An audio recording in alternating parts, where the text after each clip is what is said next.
Good morning. Good morning, Good everyone. morning. Morning, how you doing? Good, good, very good.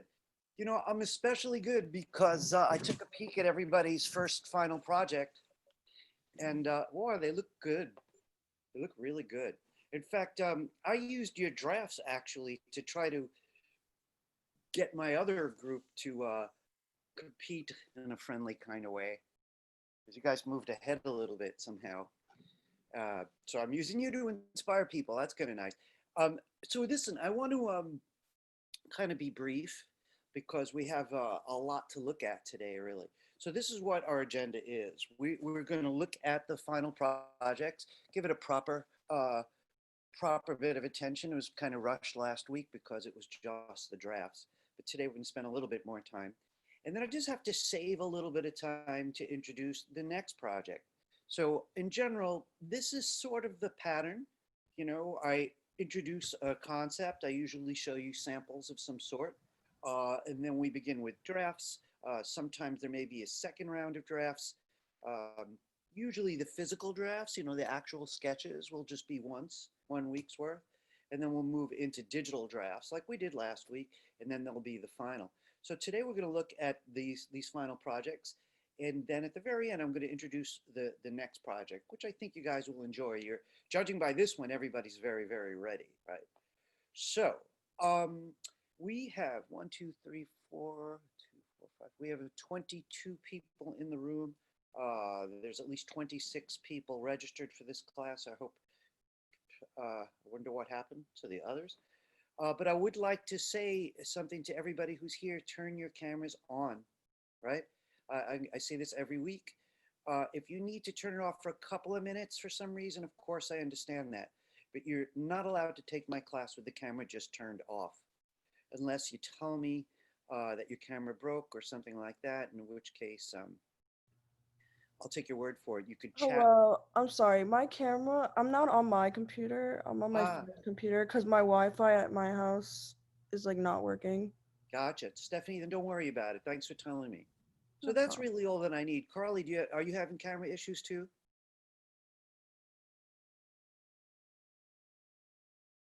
Carly, you'd have to turn your mic on to talk to me though. Yeah, I'm about to turn it on in 1 second. Gotcha. I'm not. Okay. And Sanaya the same. So look guys, I'm reasonable, right? So somebody was really sick the other day, but really wanted to come to class, which is, I guess, one luxury of doing it this way, right? At school, I would say, please don't come. But she just felt too ill to be visible and let me know, so I let her keep the camera off. All right. Okay. So let's get a look at the handout, make sure I don't forget anything, and then I want to look at your work. So I'm sharing my screen right now. And I'm just going to open up that handout. Let me get this out of the way.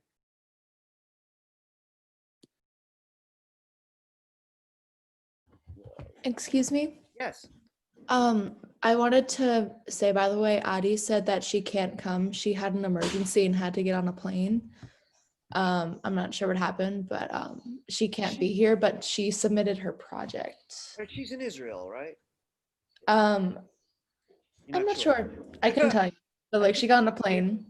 Yeah, I think she wrote me the other day, and the pandemic is, it's funny. Here we are in New York, and we had we were famously the worst hit city on planet Earth. Unbelievable in the modern world. Here we are, but then we kind of turned it around, and we've actually kept it turned around now for the longest time. Where other places that did better early flipped over, and they're having a second range pandemic. So I think where Adi is, they got very strict all of a sudden, and they were closing airports and all this kind of craziness, and people are figuring out how to leave the country in time. And I think some of you might have been through that last semester. I had a number of students in all kinds of weird global situations. But anyway, thanks for telling me. So look, folks, listen, just since the subject came up, just real quickly, and listen, I know I'm going to sound like grandpa right now, let's not get cocky, right? Please. The FIT students are a very, very intelligent bunch of students, so maybe I'm talking to the wrong crowd. But be strict with those masks. Be strict with washing your hands. I have a friend His daughter goes to school out in Wisconsin, and he protected his daughters, and then they both went off to college, got coronavirus in 5 days. Every single person that the girl lives with, they all got the virus. None of them can go anywhere, but they can keep each other company, right? They're a little virus family now going on in Wisconsin. And they're having like thousands of new cases every single day. And it's all around the colleges. So let's not be cocky, you know? I mean, really, we've lost the equivalent of a couple of plane crashes per day since this started, just in this country alone, right? So we really can't ignore it in case we've been lucky and maybe you don't know anyone who got hurt. So anyway, I'm gonna shut up with that. Let's take a look at my handout. Can you all see my handout now? Is my screen sharing behaving? Great. All right. So, yeah, I just want to say a quick word about the YouTube playlist before I forget. And I've said this before, but I just want to be certain everybody gets it. You know, sometimes my Thursday students come first on a project, like right now, because we just had a holiday recently. So you're a little ahead of the Monday group. But that goes back and forth. There's really no purpose in me posting every version of, say, today's class 4. This is like a subject. I might do that for the critiques, but typically I'm only going to post the video of either your section 103 or the other one, whoever goes first, because the demonstrations are the same, the material is the same. So anyway, what I'm trying to say is if you go to the YouTube playlist and you don't recognize any of the faces, just make sure that you're looking at the right class number. You know, you're looking at class 4 or class 3 or whatever. If it's a different group, you're getting the information you need. So I just want to say class 3 has been posted. I honestly don't remember which section was represented. So I just want everyone to get used to that idea. I want to say very quickly that this time I was accepting either of these two names for the final project. Some people tagged on the dash outlines. I think most of you did, to let me know that you did that outline step. Some people didn't actually add it to the name, but they did their outlines. Don't worry too much about it. As long as it's this name or this name, I'm fine. It lets me know what class you're in and it gives me your name and what project it is. Ultimately, this or this is fine. All right, looks like everyone got in. I peeked already. It looked like everything was there. I want to tell you the kind of things that we would typically do. And look, guys, I want to tell you something. Academia, you know, college types, we're always trying to get you to talk during critiques. The big problem with my class is there's so many people and there's so much information that sometimes I do all the talking, even in the critiques. I got to get a feel this semester how this is going to work out in Zoom, and here and there at least I'm going to ask you guys questions.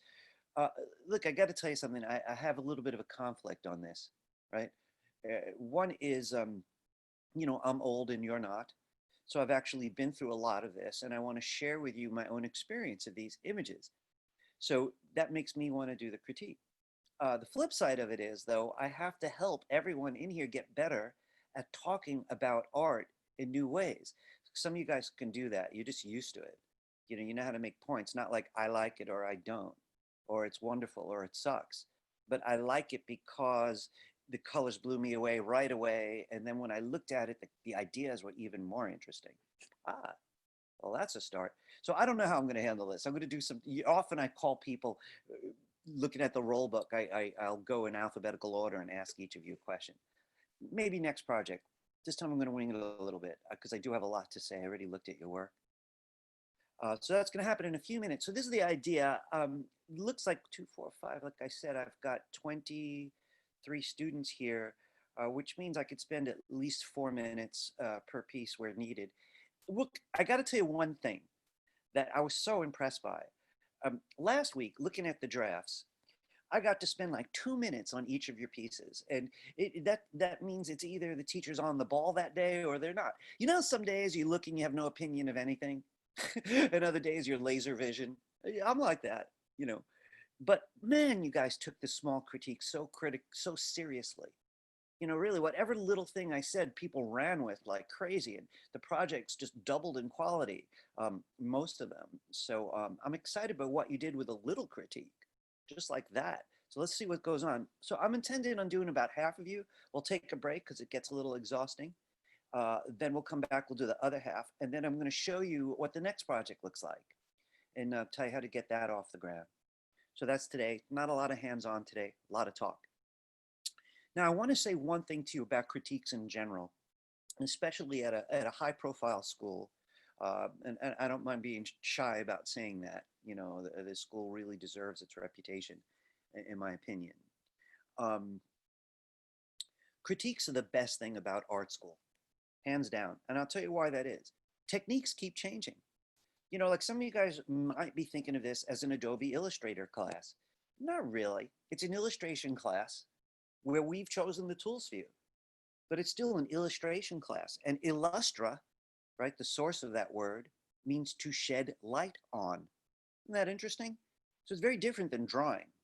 Illustra is to shed light on. Did you shed light on the topic in some way?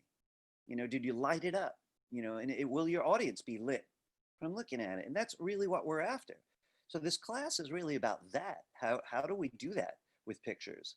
You know, and of course, using Adobe Illustrator. You know, but like I said, tools change, concepts don't. So I want to tell you, when I look back at college, I think about the teachers who gave the most interesting critiques. I think about what I learned when I disagreed, when I agreed, you know. And so here's one thing I want to say. If you hate one of the pieces, let's say one of them comes up and you hate it, you should definitely listen to that critique. Because in your mind, I want you to imagine being an art director for a minute. I'm not saying you're going to choose to do that, but let's say you do, right? That means you're under deadlines all the time. There may be a half a dozen projects you're working on at once. And you can't just go to someone and say, hey, you're on my team, I hate your work. What you have to do is there's always going to be something. You're going to be like, here's the part. This is the seed, right? I want you to notice this and run with it. This part here is going off the wrong way, right? So let's try to avoid that. So even when we're looking at work that you don't find thrilling, you know, hear it out, stare hard, figure out what you would do with it if your job was to improve it. The opposite's easy, right? Everyone likes looking at your favorite work, right? But let's see. All right, let me just put this aside. So folks, while I do the critique, I'm not really looking, I'm looking at your faces right now, even though you're all screen sharing. But I put your faces away while we're looking at there's my attention. Just turn on your mic, shout it out. You guys are very polite, but it's always nice to hear from you. So just turn on your mic freely and say what you need to. All right. So let me just take a quick screenshot. That's how I take attendance. All right. Now I already opened it. You know, the first weird thing today was I honestly don't even remember making a final project folder. And yet everybody put it in there. So since you all agree, usually I have everyone drop it in loose and I organize it afterwards. But you guys think for yourselves. So anyway, here they are. We're just gonna look at them right here. I might on occasion download one and open it up. You know something, let me back out. I want to refresh this just in case anyone made any last minute changes. All right, because I could see there've already been some last minute changes even while I was talking. Who could blame you? All right. This just came out really nicely. I have to say, you know, you got a terrific start. Last week I was so knocked out just by the blush itself. I mean, it's such a delicate way that you did it. I mean, the cool little shines, of course, are very attractive, but what you did with the blended colors. So I know some people are like, hey, you didn't teach blend, and you're right, they're called gray. We're gonna hit this rear button. Anyway, let me get to the point. What I like about this is the flow of it. And, you know, I can't express this enough. When you have a page, you always, my computer's saying the internet is unstable. Can you still hear me, guys? You cut out for a minute, but then Yeah. you were okay, so I didn't say anything. All right. All right. So it's the flow. And when I say the flow, like, for example, there's this swoop up top and it's bright pink. You can't miss it. So your eye's going to follow it. And look what happens when it does. It comes around this, hits the lipstick, comes right down the rest of the case. It's get caught up in this kind of area where the blush is, right? It's going to travel down this way because this brush here is pointing me down to the very next row. And then this one here just bumps me right to the side where I see the polish. So here's the path. Whoosh, coming around the top, Coming down here, it's almost like a backwards letter S. And I'm not saying that the artist did all of this consciously, because it doesn't even matter if it's conscious or not amongst artists. You know, sometimes it's intellectual, sometimes it's just intuitive. But it's the design that knocks me out on this one. Well done. Thank you. Yeah, you're very welcome, Maya. You know, this one had my interest last week. You know, I wasn't shy about telling you or the artist about it. I'm just trying to get my monitor to show us everything neatly. There we go. You know, there's two things about it. The first is purely graphic. You know, it's just nervy graphic. This artist went black, red, white. You know, it's hard to think of three colors that are going to have, you know, more of a almost a guaranteed reaction, black, red, white. And it's always severe. You know, you're not going to do a Christmas party, black, red, white. You know, it's the black that makes that red lean on the sober side. It's not red, sexy red. You know what I mean? It's red like drama red. So it's interesting that the cigarette company uses it. But it's really the use of the whites that knocks me out, because that black is framing this white area here, and even the red, even despite the fact that it points up almost like an arrow, my eye here is brought down to this gap, which is so interesting. I am so glad, Jackson, that you didn't put a box around this. That would have just ruined it. You know, a frame around this row. So instead, I get to come down here. There's all this white. It's one of the best uses of emptiness. I have no argument with it. And I travel down into the lungs, which is, it says, instead of saying rib cage, says cage. You know, very, very interesting. You know, just really, really, really interesting. It's so simple and so succinct. I'm glad nothing just didn't go off any further. Even this gap, you know, as I guess the spinal column is open to the white page. Really interesting. The strong vertical of the lighter. It's a lot of these strong verticals. Let's not leave those out. Vertical, vertical, vertical. Very strong. Really well done, Jackson. Good going. Thank you. You know, I liked this one last week. You know, I mean, really, I don't remember the waves being there. And I think that's such a nice touch. You know, and I also like the fact that the tendrils are overlapping, you know, this jellyfish are overlapping the sea turtle. Really, really, really, really like that. So, you know, and I want to say something to this. I think this has gone very well. It's a particularly nice first project. But if we were going to go to press, hey guys, can I say one quick thing? If I get your name wrong, you know, if I mispronounce it, could you correct me? You know, students are so polite sometimes that they'll let me say their name wrong for an entire semester. I'm Ira, by the way, and people call me Ira, and the only reason I don't correct them is I sort of like it, but I probably should. So just let me know if I get your name wrong. I'm really just looking at the way you labeled your work. I just want to say something to Anisha, right? I would move the word dolphin over, because there's very little space to the left of it and in a real lot of space to the right of it that isn't doing anything. I don't mind empty space. It could be beautiful. I was just talking about it on the cigarette one. But this one, this space here doesn't really have a reason behind it. So I really feel like the word dolphin should be moved over. It's hard to say how far. You have to see where it feels right. Top and bottom's currently feeling right, overhead and underhead. But this doesn't. So I'd move it over until it feels right. This one feels just right. The water and the dolphin are imitating curves, and they're both bringing me into this image, which has taken me diagonally down to the sea turtle. This is pretty strong. The sea turtle's also strong. The only thing about it is it has the least excitement. I like his head sticking out off the right there, but there's something about it feels like it could use one notch more. The other two are more interesting because they've just got more exciting shapes. So I don't really have any good advice, to tell you the truth.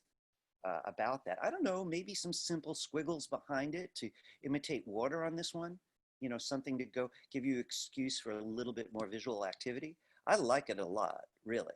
But I am saying, if we went to press, Anisha, where are you? Are you waving? Hi. Camera's on? There you are.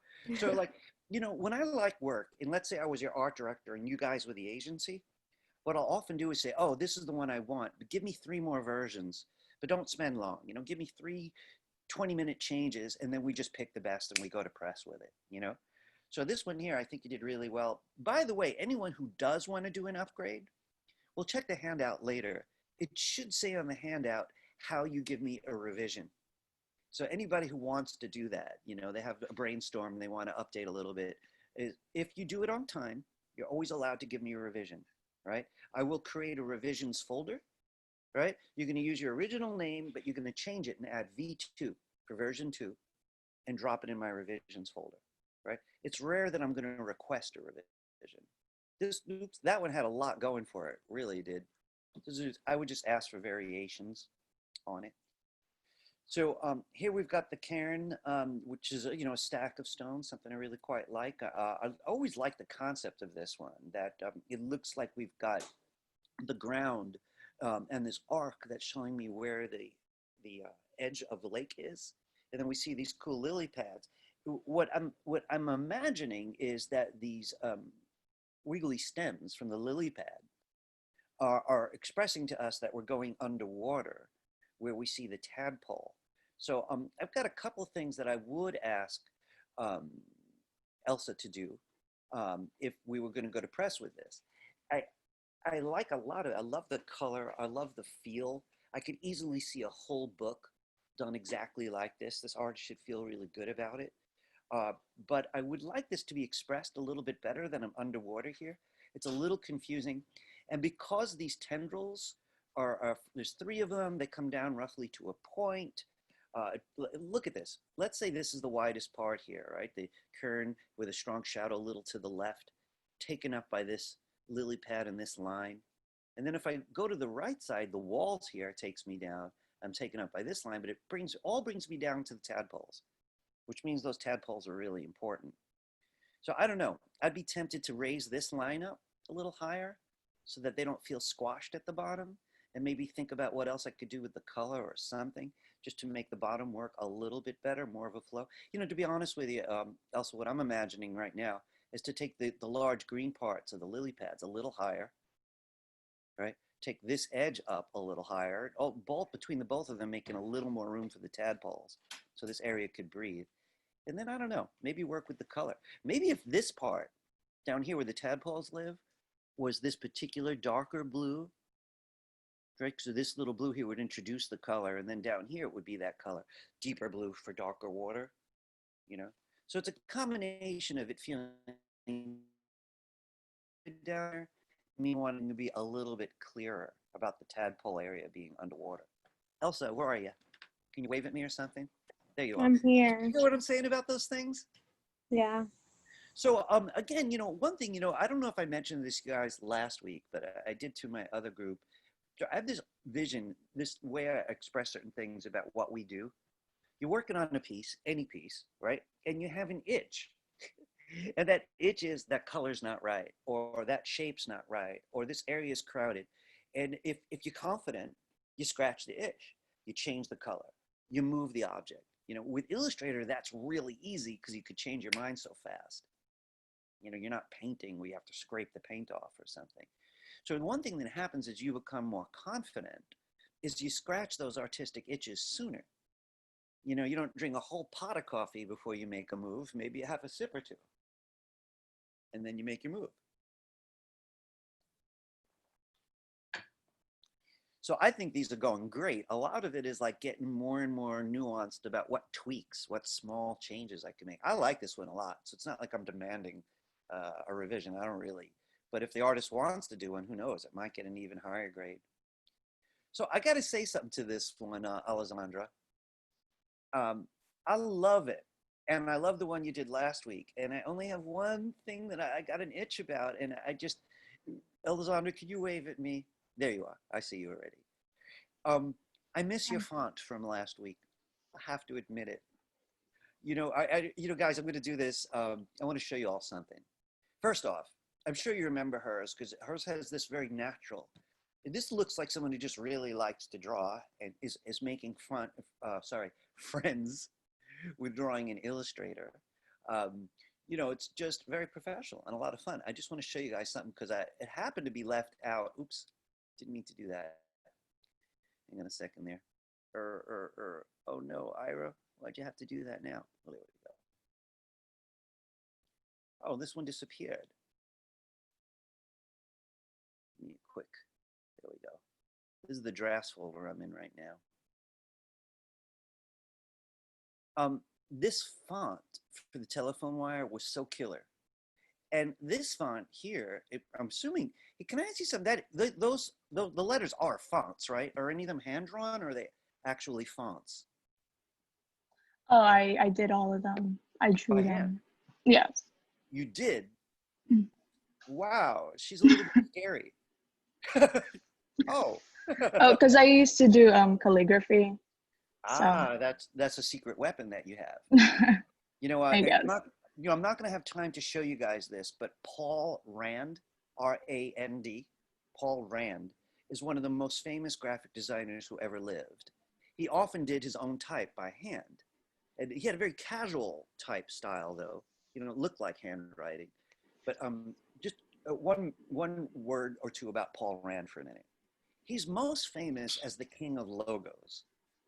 So most of the logos you could picture in your head, he did. It's amazing one person could have done half of the world's most famous logos by himself. But that's not why I like him. I like his children's books because he could draw his brains out and he knew how to use typography and drawing very fluidly in a fun way. And they all look like Illustrator, even though he didn't even have Illustrator in his day. Paul Rand. So, you know, gosh, if I'd realized that, I might have made an exception for you and said, listen, just do your own font, you know, in your case. I'm glad you dealt with the whole type question. Mhm. But that's the only thing I like better about the draft. You know, I like the new version more. Look, you're scoring a top level grade, so you don't really have to redo it for me. But I have to say, if you want to use it in your portfolio or show it off, and you have the time, I might try to use the other typography if possible, you know. Yeah, I really had a tough time with that because Mhm. I was debating whether I should make the font simple or make it that font. I feel like it was too complicated and like it distract the eye of the audience. So I was like, maybe I should just change it to a simpler font to make it more unified in a way. You know, I got to say, I love your thinking. Those are all the right questions. But I don't really think it was that complicated, you know. You know, I realize now with color and all, that you had more to deal with, you know, than the other one had. So Yeah. I could see it feeling more complicated here. So you could be right. You know, I would say this though, if you were going to go with a font, I wish you found something that felt older because you're kind of referencing the antique quite a lot. So even though this font does look somewhat retro, you know, I would have gone a little bit further and seen if I could find something a little bit older. I mean, you're really flashing age with the phone and the typewriter and even the camera. But look, it's top shelf. It's ready to be published, right? So we're just talking about shining the stone until it gleams, you know. We're being greedy, which artists have to be. So look, you know, I just want to say something to those of you who just woke up right before my class. Some of you still holding on to your blankies. That's fine with me. It really is. I don't mind. It's kind of fun, casual, right? But stay alert. These conversations are the thing you're going to remember most when you move forward. And this is one of the main reasons why you're going to be better than self-taught artists. They could all learn about, you know, from YouTube tools and things. But really, it's the conversations that we have that, you know, other folks don't. That's going to give you the laser vision that you want as you move through your career, through your whole life. So it's really these conversations that matter most. And you're going to miss them when you're out of school. Not going to miss the homework, though. Before we go on to the next one, Tasha's Yeah. waiting to get into the meeting. Oh, really? Someone got locked out somehow? She had a doctor's appointment, so she was coming in a little bit late. I know that, but everyone gets in automatically, I thought. You said she's waiting. Did you say she's waiting to get in? Yeah, she says that she's waiting to be let in. That's weird because I don't have it set up that way. That's why you all got in automatically. Let me just see what I can do. Hang on a second there. Did you set it up so that you can only get in automatically under an FIT account? That is possible. That is possible. So just give me a minute to, there's no waiting room, so I'm not sure where it is that she's waiting. You know what I mean? Give me a second there. This is a new one. All right, I We'll guess I'll text her to see. She should just click the link. She's not locked out. So did she tell you that that she clicked the usual link and can't get in? I'm not really sure. She just said she says it's waiting for me to be let in. Like she couldn't get in right away. I think she probably clicked the wrong link. If you guys is she texting you or emailing you or? Yeah, I'm texting her right now, but now she hasn't responded in Tell her to this. be sure she clicked the right. Yeah, Okay. just tell her there is no waiting room, so she must have clicked the wrong link. Okay. Yeah, I'll see. Maybe she might Yeah, be in please feel public. free to interrupt me again though if I'm wrong about that. This is doesn't make much sense. I mean, it is possible, like the gentleman said, that she didn't log in with her FIT account, but that really shouldn't be a problem. I don't see any way. I'm sorry, guys, for the delay, but I could temporarily enable the waiting room and see if that changes anything. Give me 1 second, guys. The She world says of it's Zoom. loading now, so it should be working. All right. All right.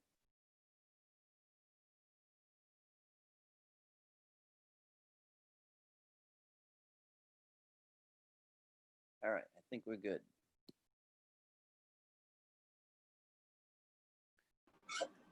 Tasha, are you there? Class. Yes. Yes. Hi. Hi. So I'm not sure what just happened because I turned on the waiting room for you. I'm not sure where you were waiting out in Zoom land. Yeah, I don't know either because it said waiting on host. Odd.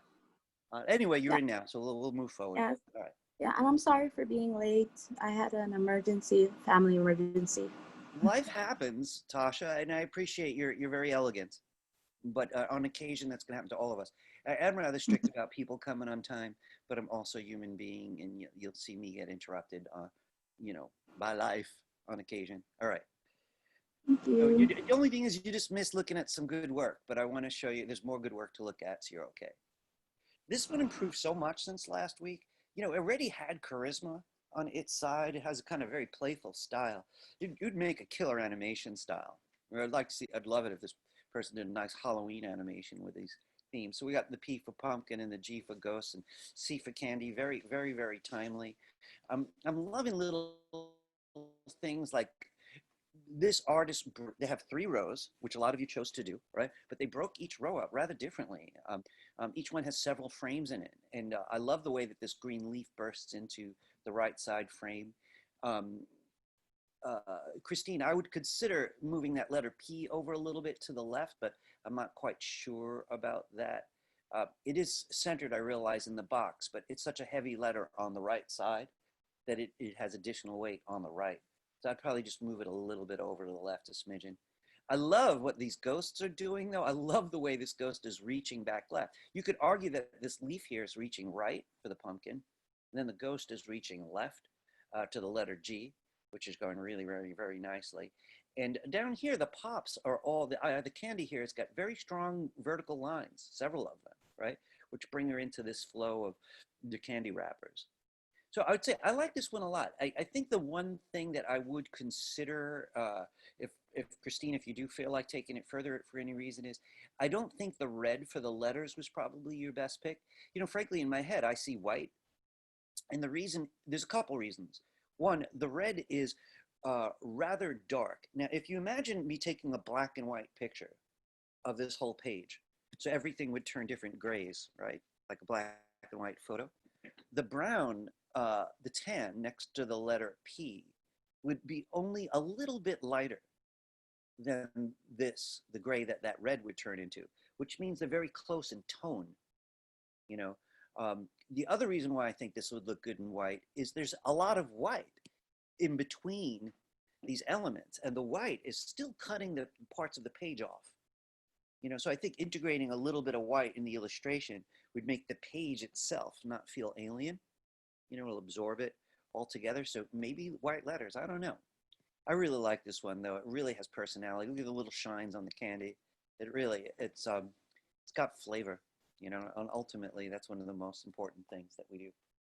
My wife's looking at me like she's trying. You know how people do that in your family? They try to walk out of camera range.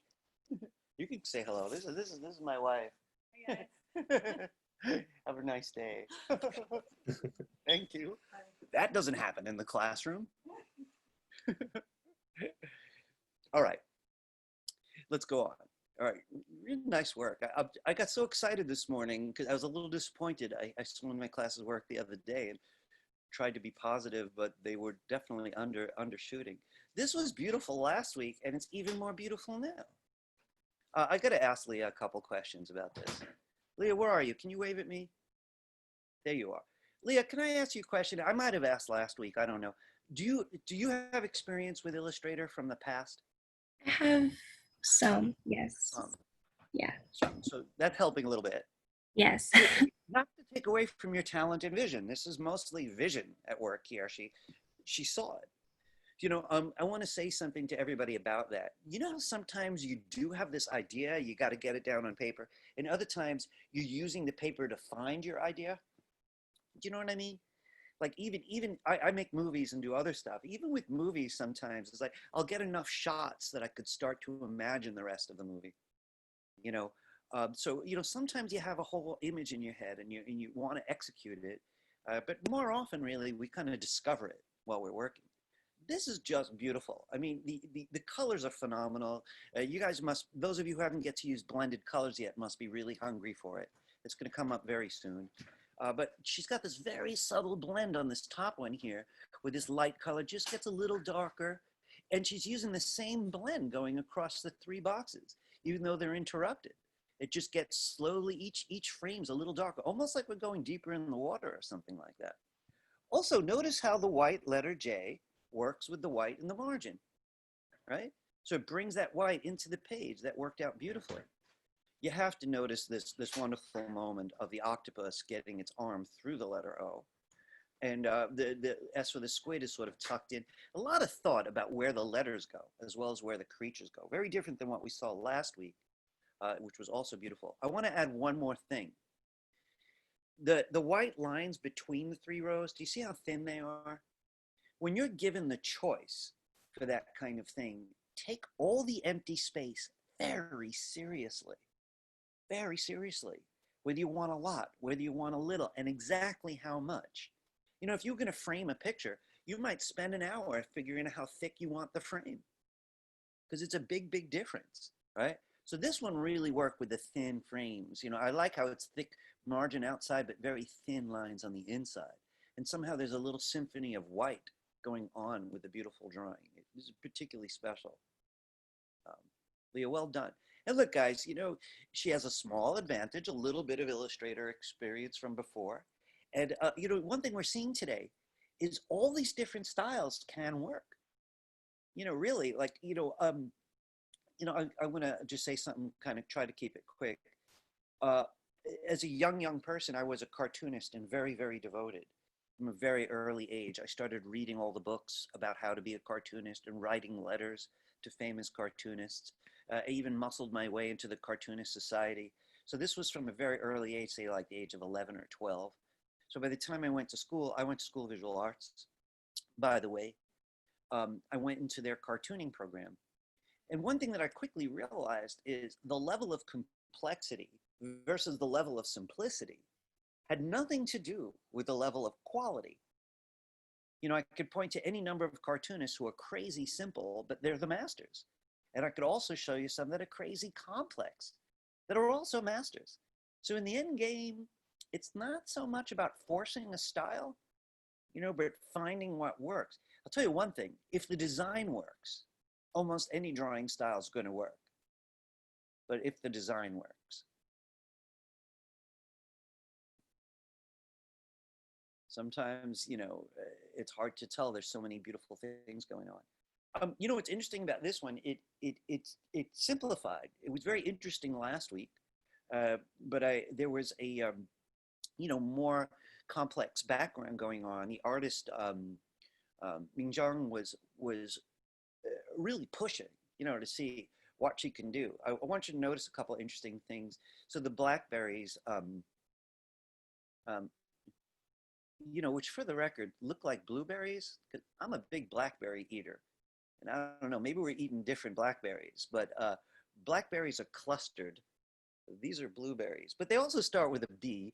So I suppose the artist could just change that. I'm not taking points off for that. So Mingjang, where are you? There, I see you. So small point. But what I do love is how the berries start falling to the left, which was just sensitive, right? Because the lemon has these plants behind it that are following up that same line. I'm sure everybody could see this kind of flow going on. It's interesting that that flow gets continued with the petals from the cherry blossom. But one could argue that there's a very strong left-sided arch. You know, it travels this way from the blackberries down, which is really, really very, very, very interesting. I like this one a lot. One thing I want to point out to everybody, this artist made the choice to use very few strokes. You know, the whole thing is made of fills. There are strokes here, she really needed them on, you know, those little strokes on that plant in the background. But by and large, nothing else has outlines because she likes color, you know, really showing off color, which I just think is nice. Listen, not to be a big headache, Minjong, but one thing I would probably do is I would probably arrange this so that the lemon could overlap this border more than it does. Because what's happening is right now, the bottom of the lemon is barely touching this pale green box. And the eye just gets stuck on stuff like that. So, you know, here you got this blueberry, it's clearly overlapping both. So my eye just travels along. But when things just touch an edge, it's almost like a little trap for the eye. I want to say one other, so that, you know, I'd find some way to, you know, make that a little bit, you know, more inserted into the bottom. Small point. I love this moment though. So I want to say a quick thing about margins to you guys. If someone took Minjong's work, right, and printed it, depending on the printer, it might cut off this branch. But what I like about it, if the artworks the rest of the art is in the margins, it'll still look great if it cuts off this little bit of branch, right? If it's on a high quality printer, you know, that has no margins, she'll get to keep that branch. So I like this. This will look good either way, whether it's printed with margins, cutting off some stuff, or whether it's printed without, which I think is smart. You know something that I'm not doing? I'm always afraid of leaving anyone out. I want to give a thoughtful response. The class was emphasized, forcing everybody off comments. I think I have to figure out how to do both, you know, get people to join me a little bit. I want to ask you guys something, and I want the artists to see this. I want to mention, could you take a look at something with me for a second? I'm going to come back to that really nice piece of artwork, but I want to point something out. These are the questions that I ask when there's a group critique. Does the page work as a whole? Well, you got.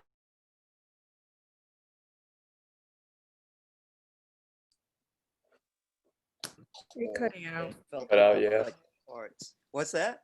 You cut out right You just before cut you out. said about the. I cut out? Okay. Yeah, we can't hear you. Gotcha. Yeah, and you know, it's funny. It tells me there's internet problem after the problem. Okay. What I was saying was last week, a lot of the work I saw had nice parts, but the pages didn't feel like whole pages yet, right? This week, they really do, right? So the first question would typically be, does the page work as a whole? Then it says, does it have impact? I want you to hear that out. Does the page have impact is the number one most important thing. Listen to this logic. If I have no impact, right, I can't communicate. You won't listen, right? And this is natural. So if I talk like this the whole class, in 3-4 minutes, some of you are already ready to pass out. But instead, I try to be dynamic. Your art has to be dynamic because it's competing with everything else. So for a moment, I'm talking very specifically commercial art, right? You walk into a bookstore, you're buying a children's book for your niece, and there's 20 on the table. Which ones do you pick up? The one that has impact. And then you look at it, does it communicate? But you don't even get to that second stage unless it has impact. So one thing I'm looking for in everyone's work is, does it impact? Does it make me want to stop? I want to take a look at something else with you though. Does it communicate? So at that point, it has a chance to communicate. What is it saying? But it can't communicate if it doesn't have impact first. All right. I want to get back to this. I want to ask you guys just a simple question so the artist could see for a minute. All right. You could do this with your physical thumb or with a reaction, but I would like everyone to offer me. How many of you enjoy looking at this? Just find it a pleasure to look at, right? So I'm seeing about 2/3 of the class, their hands going up, right? Even more, hands are going up late. Some people's hands are going up off screen, but they're up. I could feel it from here. Okay. I want to say something. I liked this artist design last week, and you might have heard me say that I was excited about this idea of setting up these triangles. So I know the logic is hanging shelves, but the graphic design of it is, it's a symphony of 3 triangles. And we've seen no triangles today. You know, ovals, lots of rectangles, but here we've got triangles sort of played off rounded rectangles. The other thing we had, which the artist had already going last week, was a really interesting palette. These colors are completely sure of themselves, even as quiet as they are. The green for cactus, the green for all the text, is the primary green for all 3 plants. And it stands out beautifully against their various backgrounds, but mostly against the blue background. So the subtle stuff, a white inside border, it's unusual, right? Is sort of echoing off this off-white background that the whole page has. The artist took the liberty and changed the page color, right? We're at the mercy of white. If you think about it, why not? I never said you couldn't do that, margins or not. So again, I think the simple drawings just came out great. I got to tell you, as simple as this one is. Oh, by the way, remember I complained about this shadow the other week? I said the shadow going straight down was sort of breaking the flow. Look at it now. This takes me here. This takes me here, right? This one here takes me down, but the whole page has a big swoop back up. I think this is just sublime, really, in a way, as quiet as it is. Gabrielle, where are you? Gabriella, I said your name Hi. wrong, didn't I? Hi. Nicely done. Nicely Thank done. you. Was it a lot of work? It was pretty tough for me because it's kind of like my first time with Illustrator. Wow. Well, you rock. Yeah, So listen, guys, thank listen, you. the first time is a drag, but now you know so much more. You know what I mean? You can see how this is going to go. That's a killer start, and no one would know that you were new to it. Thank you. Gabriella, you know, I was going to ask you to pronounce your name because I didn't see the A on it. I got to tell you the weirdest thing. You know, I'm if any of you want to check me out on Instagram, you could see my other life, right? Don't do it now, but if you're curious, just go to Instagram, search Ira Epstein as one word. It has nothing to do with the work I teach at school. It's a fine art project, very long fine art problem. This artist named Gabriel has been following me for years, very closely, comments on almost everything. You're really my biggest fan, you might say. And just the other day said, you know, I'm a woman, right? It was like, it's so interesting to have a friend for years. This is the internet and not know if they're a man or a woman. I think that was so refreshing, right? Because like, it really doesn't matter at all. And I was like, no, didn't know. I think her name was also Gabriella, for whatever reason, made the choice to present the work to the world as Gabriel, because the world is a chauvinist place, and she's kind of old. I would really hate to see any of you do that, to be honest, because, you know, women have been fighting for their level of recognition for years, and it's starting to work. I wouldn't want to cop out and, unless, you know, you're gender fluid type of person, in which case you have every right to change your name as often as you want. All right, any case, beautiful, just beautiful. I have no recommendations really.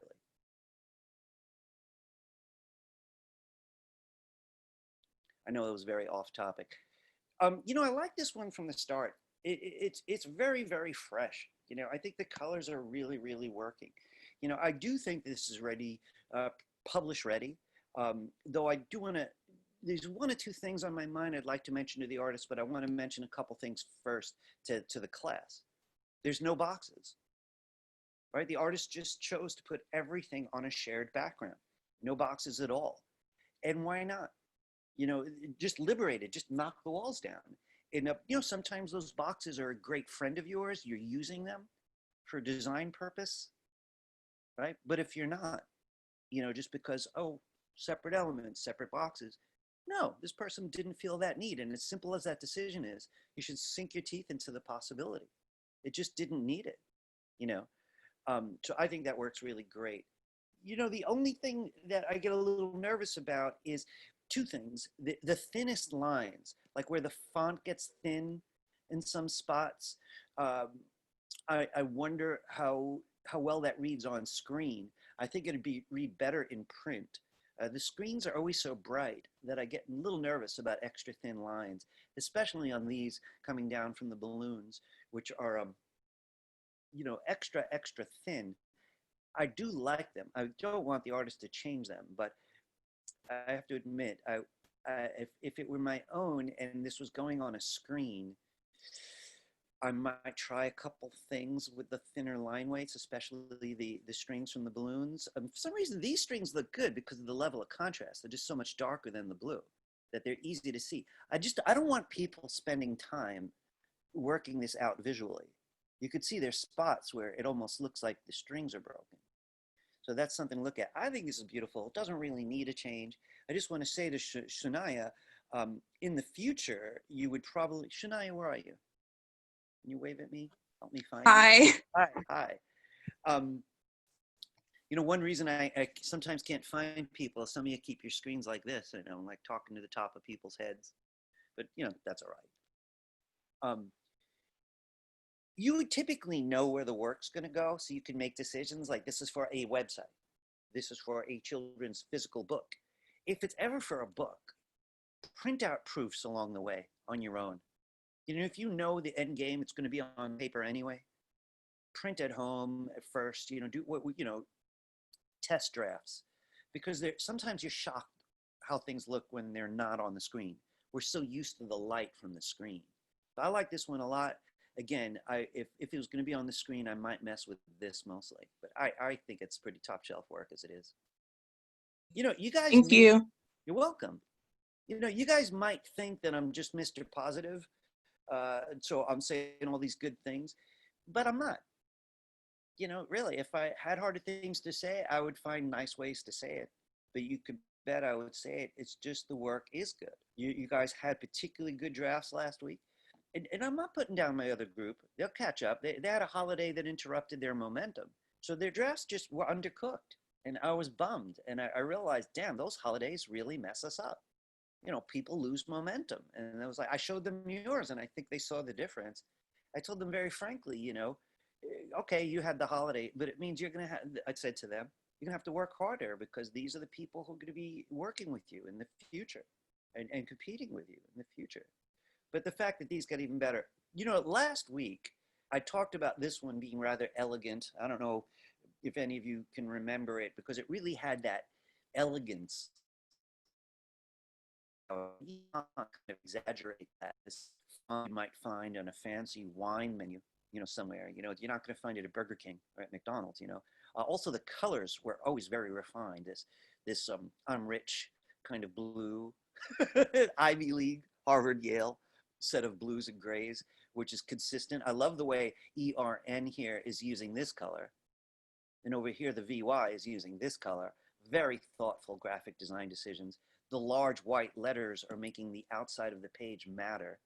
I love the idea of taking the central box and making it a little wider than the other two. Isn't that interesting? It's taking simple elements and just make them work. The biggest change, of course, was last week I'd said that the plants themselves were not given enough attention, that I needed to see, more of the plant. It was just mostly space. But the artist really fixed that. Robin, where are you? I'm right here. You wave at me or something? There you Hi. are. Robin, do you like it? How do you feel about it? I like it so much more than last week.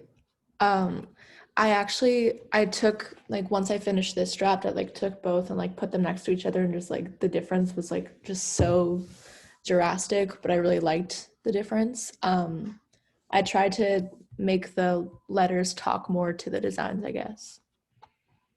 And you achieved it. I mean, this is it's just mature work at this Thank stage.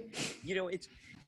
the rate that you guys learn is kind of spinning my head. I'd made these design arguments in a class where we were talking mostly about drawing tools, and everybody went to town on the design. And you're all different majors, right? So let's be honest with each other about that. Am I right about that? Right? You guys are all different majors, right? Do you know each other at all? That sucks. That's the only thing I don't like about this online class. You know, usually in art school, you leave your best piece out on the table, hoping someone's going to come over and say, "Oh, is that yours?" And a friend is made. We'll get back to the real world, but I'm impressed. Really, very, very elegant, really interesting. You know, it's fun. It's fun in a lot of ways, but it's got a lot of appeal. I think it would appeal to different age groups at once, which is kind of hard to do.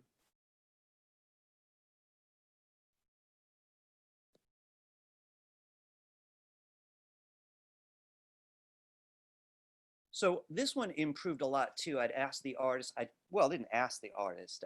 I kind of recommended to Maya that she might want to move the dancing couple to the middle, because they were on the bottom last week because they were the strongest element. And I do think that that works rather well. I'd also mentioned to make them larger. And I think the artist might have actually made them larger, but frankly, just in the way of daring Maya, I would have considered making this couple significantly larger, you know, quite a bit larger, because they're very, very strong. The shape is interesting. And I do think this contour, so I'm talking about the left side now, you know, this line that the whole left side has is really interesting. So if they were large, it would create a kind of curve along the whole right side of the page, which might have been interesting, you know, might have been interesting. But I do think this is quite a bit better. I also want to say the change of the houses worked very well. So you went with very simple houses, right? We look at them from the front, right? We're not seeing any angles on them. We're going to learn all about that later this semester, you know, working with angles.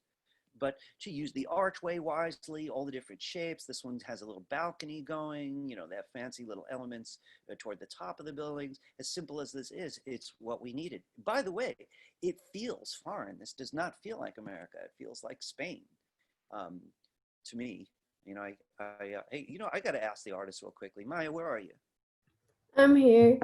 What are you basing this on, a particular town? Yeah, there's a town in Puerto Rico called San Juan, and they have El Viejo San Juan, which is like this really colorful small town. And I don't know, I just wanted to make it look playful because the town kind of looks like that, I guess. So You know, yeah. I've been to San Juan, and it definitely feels like that. And you know, the influence of Spain, of course, is massive in the Caribbean and massive in the Americas. So you've got some towns, and they feel a little like Spain, you know, and you go to others and they don't. I've seen other places in the Americas that feel curiously like Spain. So you did make it playful, and that really worked. I would like to just say a couple quick things to you. So the island is still rather empty, and the shape isn't really that strong. If you were going to publish this, you'd have to do something with this. Maybe, you know, look at how maps treat mountains, or how they treat even tourist maps, but very simple. I'm not saying to get complicated. Maybe like even take some of these houses and shrink them down small and put one here and put one here and put one here. This way you could actually use work you already drew. Just find some way to activate this, because what's going on, the word culture here is on a very large empty area, the largest empty area, followed by a very large kind of white space, and then into another large empty area. So that makes this part, this whole chunk of the artwork, so much less interesting than this part coming along the top, moving down the dancing people, right? So I'd say one, you know, you got like this chunk is really interesting, and this chunk is less so. And I don't think it would be that hard to work with. You know, like if these guys were bigger, then they would maybe make the word culture look better. We could conceivably move it over, right? That would activate this. And then this down here, I don't know, maybe some more flowers, a couple houses. Doesn't have to be anything too intense. But just because there's no visual activity going on here, it's not as strong as these. So again, I like it. You know, I do like it. But I definitely can see how it would improve in a fairly short amount of time. You know, Yeah. so if you want to do that, you can, by all means. Yeah, definitely, I'll consider it. Yeah, you should consider it. Look, I got to say something. There's 4 projects, so most of your grades based on that. So let's say a person gets 3 A's and a B. What would they get in the end? I don't know, off the top of my head, A minus. But you know, what if they brought that B up to a B plus or an A minus or whatever? You know, they would give me no choice at the end of the semester, but to give them that A. So I don't know. It's good work, so it's not like this that needs to be redone. The choice is really going to be yours. It's so interesting when an artist goes from drawing separate objects to seeing in pages. You know, I want to mention to you, we're going to take a break very soon, but I want to mention to you that my first effort in art school was in a cartooning department at the School of Visual Arts. And, you know, I moved into illustration, and then I moved into painting, and then I moved into design, etc. But at first, it was cartooning. And, you know, the best cartoonists are the ones who design pages best. It's not the one who could draw the best Charlie Brown or the best Spider-Man or the best original character, but it's the one who makes the best pages. So we're really, it's interesting. A lot of you guys spent your high school drawing when you were supposed to be listening to the teacher. I'm not going to blame you. I'm an artist. But the whole idea of taking it up a notch, thinking in pages. So this page really was so strong last week. And I was saying to the artist that I had some doubts about the way the word burgers was handled. And I already got that it was ketchup, but it was something about that font last week wasn't strong. And I was talking to you about this weird idea. What is a strong shape? And it's so hard to say what makes a shape strong and what makes a shape weak. But even though we can't put that in words, we can develop a heart opinion about it, a gut level opinion. Is it strong? This is strong. Look at the word burgers this week. It looked like ketchup last week. It looks like ketchup this week, but no one's going to argue with this. They got some muscle. You know, last week it looked like the ketchup had been stepped on a little bit. I hope you don't mind me saying that, Carly. But because Okay. It did. It looked like that. You know, and now like you really took it up. The milk was dead on last week, and I do believe you improved the eggs also at the bottom. You know, again, Yeah. very, very strong. And you did some stuff in here that I find very impressive for a deceptively simple illustration. You know, it's very deceptively simple. And what do I mean by that? Look at the wrapper that the burger is sitting in. Like, I get nervous around things like that because it's so vague. You know, tell me to draw something, you know, a TV. You know what I mean? A giraffe. You know, I know what the mission is, but wrappers and things like that. But look at the way she did it. You know, really simple. She's got 2 different colors on it, other than the wrapper itself. One to represent shadow, one for subtle gleam. They're very organic shapes, very free. It just takes some confidence to do that. She used that same logic to do the bun. You know, but you know, that's hard to do, and no one's ever going to notice it other than in art school. Very well done. These are very complete and fun. Thank you. And I like it especially because I'm going to see that as a veggie burger. Being part of the vegetarian liberation. I'm laughing. I have been vegetarian since I'm a child, so I make weird meat jokes. Nobody laughs. Hey, are you guys there? Did I freeze? Yeah, you cut out for a Both second. on that, yeah. Good. I froze during a bad joke, so I got lucky. I'm not going to repeat it because it wasn't funny. All right. Nice work. Let me just take a quick look at my handout because I want to take a break at the right time. A couple of you look like your eyes are closed, but I don't know, maybe you're looking down. I don't know, it's hard to tell in Zoom. Let me get a quick look at the handout for a second. Let's see. So I was intending to break at 10:20, and I think I am going to stick with that. We're going to go just a couple of minutes further, right? And move on. I just can't imagine what you guys are going to be doing by the end of the semester. Natasha, good work. Oops, hang on a second here. I want to that's the it's time for the break bell, but we're going to look at one more person.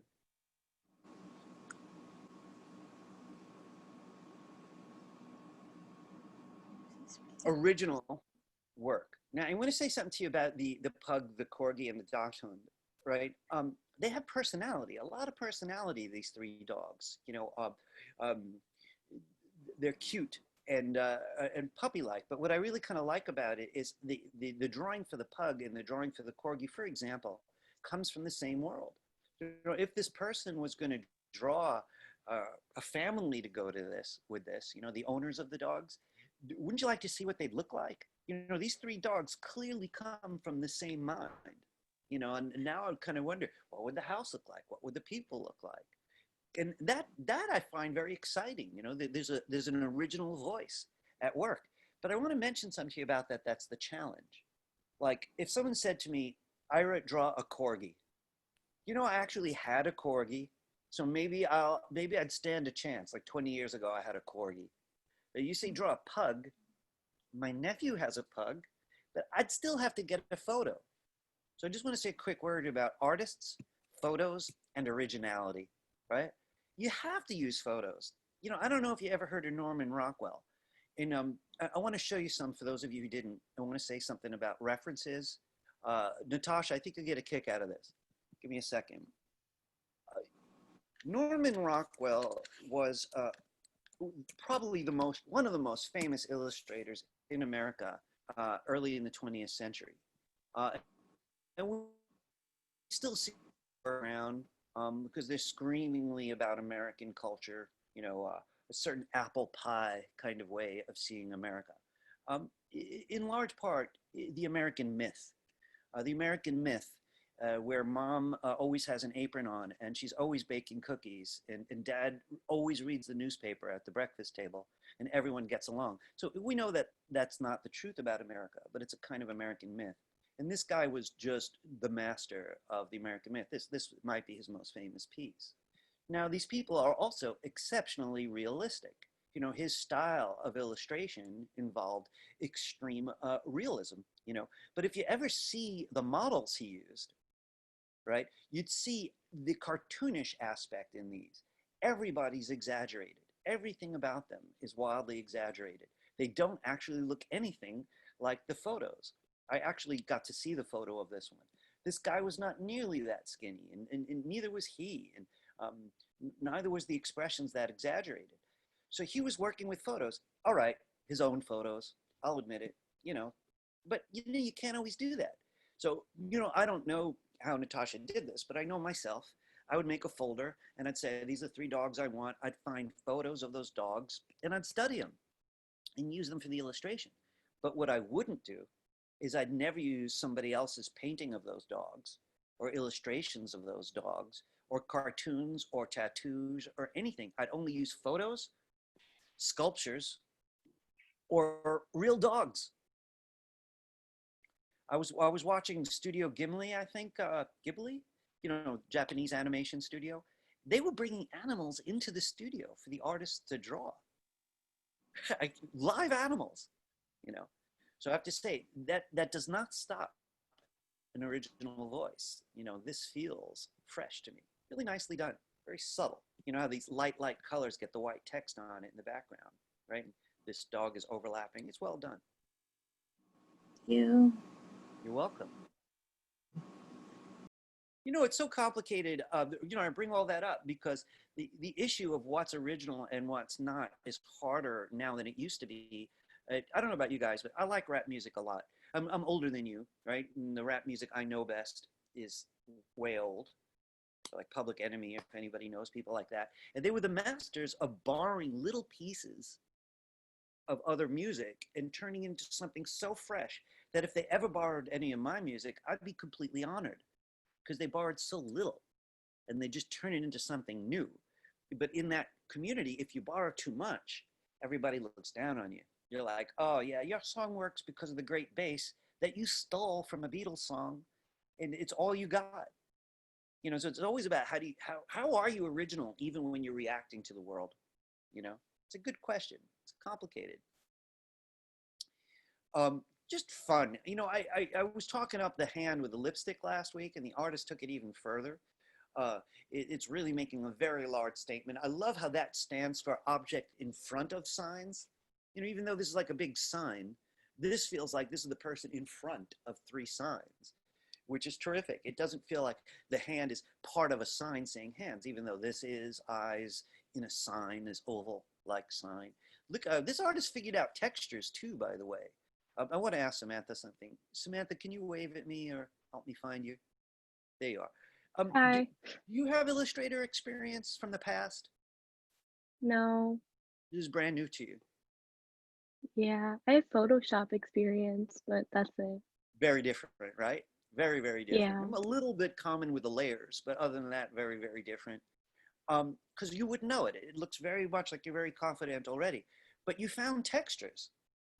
So you've got this surface. Do you guys see what I'm talking about? She's got all this surface here. How'd you make that surface? Like the effect was like a sponge effect or something like that. Ooh, that's one of my favorites. So I want to say something to all of you that you're all coming up with things that I didn't teach yet, and that's what artists do. But the largest things we're going to hit very hard. We're going to talk about texture later this semester because it's hard in Illustrator. Everything feels rather flat. But if you want surface, we got to learn methods. She found this filter, this effect called sponge, which worked beautifully for her. Really nicely done, but really mostly it's the layout that I like best of yours. If we were going to go to press with this, if we were going to print it, I would ask you for some very simple variations. One I would ask you is to show me a few with different background colors. This might be the best one because it really does look good, but it's very sober, kind of dramatic, dark gray in the background for an otherwise fairly fun illustration. So this might be the best background, but I would be curious to see how other colors would look back there, just to see if any of them beat it out, because I don't know about you guys, but I find this more fun than serious. I mean, it's makeup. This person's going out. They're not going to a funeral. They're like going out to dinner, or to, a party, So I would probably run with that. Maybe work with one of the colors you're already using. I like this a lot, right? So that's not the big thing. And if you were working for me, though, I would make you do that. And then together we would pick, which one's singing the most because of the color of the background. Not that I can imagine the color. At the moment, I'm kind of imagining a darker version of this purple color. Just for some reason, I got a hunch about that because the purple would relate. It's the opposite of yellow, so it would make the yellow one pop out. Purple has blue in it and red in it, so it'll make both of these work. I think it's one reason why it looks so good down here. Anyway, all right. Let's take that break I promised you. I have to keep track of time. So it's 10:25, let's call it. We're going to come back at 10:45, right? 10:45. Don't be late, right? There's a lot of good stuff to look at. And also, we are going to start the last project pretty soon, right? So I'm going to turn off my camera. I'm going to pause the recording. I'll be back at 10:45. See you all then? Professor? Yes, Ellie. I was gonna ask you to refresh your page because I re-uploaded my final. Oh, okay. Thank you. I'm going to do that right. All right, thank you. Welcome. All right, I'll see you all at 10:45. Just going to turn off my video for a minute.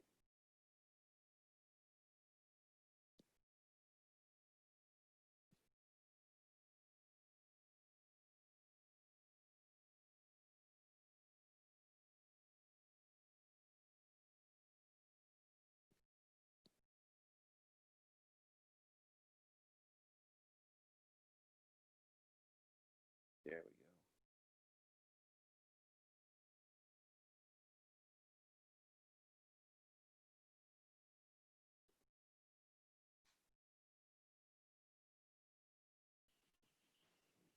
Hello, everybody.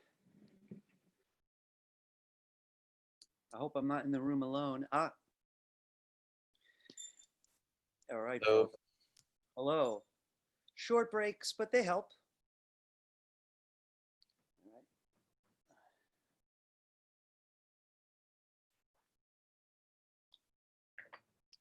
All right, I want to look at some more together. I don't know how you guys are feeling about each other's work because I think especially anyone who's, brand new to FIT. You don't really know what to expect, and there's a couple things at work. On the one hand, you go to art school and you already have your own personal interests artistically, what you enjoy looking at. I'm sure some of you love looking at paintings, and other of you focus on animation, and all different angles on it. And then you get to school, you're in these different classes, kind of reevaluating, reestablishing, maybe I like this also, maybe I don't. At what level should I expect in school? But I have to say, one thing that's kind of interesting when you look at these is, if you walked into a big bookstore, you walked into a physical Barnes and Noble, and all these books were out, and you opened some and saw these illustrations, would you be surprised or would you not? It's a simple question, really. Like, if you open it up and you're like, oh, this is very fine, and you're not thinking, hey, that looks like homework, right? Then that person achieved something mature. The artist might not feel that way, but you would know. You'd be the one who picked it up. Sometimes you'd be like, wow, who published that? Okay, maybe that one does feel undercooked. So one thing that I'm interested in today is, really, a lot of these look publish ready. Like, I wouldn't flinch if I saw them in a book. And even so far, I haven't really seen any that were far. So I'm feeling kind of excited, really. All right, I want to, am I already screen sharing? No, I don't think I am. No. So let's get back, see some more work together. Hang on a minute. I got stuff all over the place. There we go. All right. And by the way, if anyone, snuck in an update during the break or whatever, something that we haven't looked at yet, you'll let me know at the end. I'm going in the order that they landed. And then, of course, at the end, if I skipped you, I'll come back. This one, I think, is much improved from last week. And there were a few things that I loved about it last week. It's easy to be impressed by, the very convincing drawing. That guitar, for example, the one on top, just to start, it's very sure of itself. It's very, self-confident, and, as well as the other props on the page. But last week, really, what we focused on was the overall page, because this artist was very motivated to find their own voice and their own way of creating a whole page and not seeing it as parts. And they did a good job even then. But I'd argued at that time that the page might have felt a little crowded, might have felt a little cluttered, so that all these wonderful parts were not singing as much as they could. Now there's more space. I think it was a very interesting solution to take the whites, and this is something I've mentioned a few times today, to take the whites of the page that are obviously expressed in the margins, right? And to bring them into the page to create more air. I wouldn't say something, that idea of creating air is pretty darn interesting. Sometimes it just means breathing room for the visual, for the eye, so it doesn't feel cluttered, breathing room for the eye. Sometimes it means atmosphere, literally feeling like atmosphere, bringing in air. This does a little bit of both. And one of the things that interests me is, if we cut off the margin, just snipped it off, just showed the inside, it would still look great, because I do think these whites are really working in its favor on the inside. So anyway, we've got the big star for country music. It's almost like a sheriff's badge, right? More of a cloudy kind of form behind the hip hop music, where we've got the big boom box as well as headphones. And then we get down to the rock and roll with a slightly heavy metal kind of mood about it. The guitar being very, very flashy, that kind of guitar you'd see in a heavy metal rock concert. But I love the wings behind it and the lightning bolts, really understood it. So I want to say a couple things to the artist about this, Carly. First off, where are you? Can you help me? There you are. I really like this. You put a lot into it even last week, and then you did major revision this week, and I think it did get even better. And if we were going to publish, say this was going to go in a magazine and 10,000 people, by the way, the first time I ever published large, that was the number. It was 10,000. And I discovered that I'd made a couple of errors. No one else saw them, but to me, they were really embarrassing. So now I'm really picky right before press. Anything I missed? Ooh.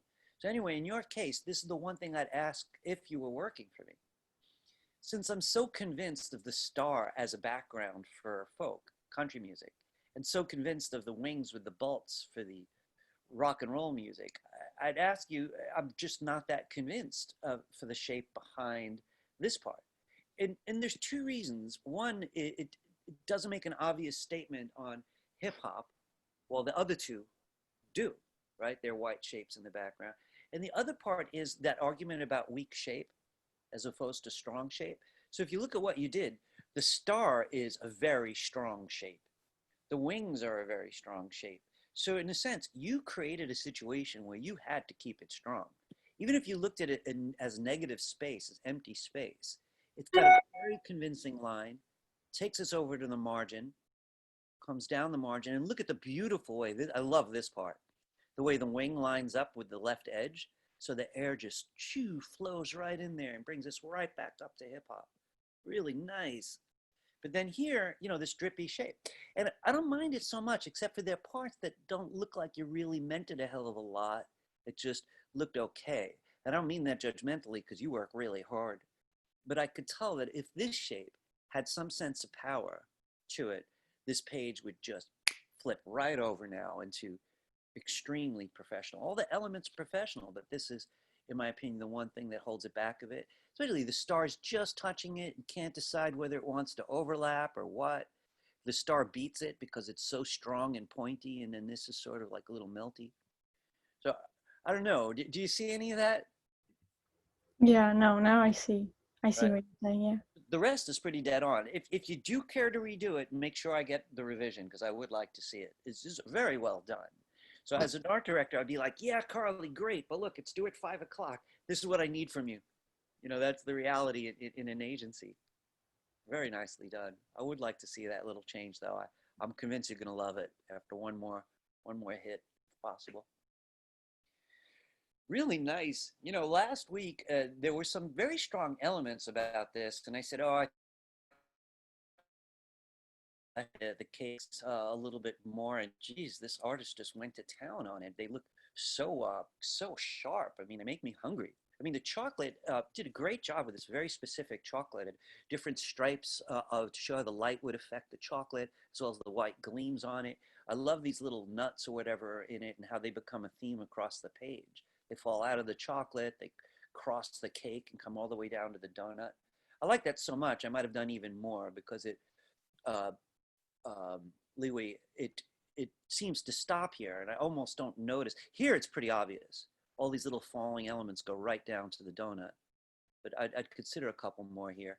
But I think this looks great. And the shines and the gleams on the frosting and the strawberries are just wonderful.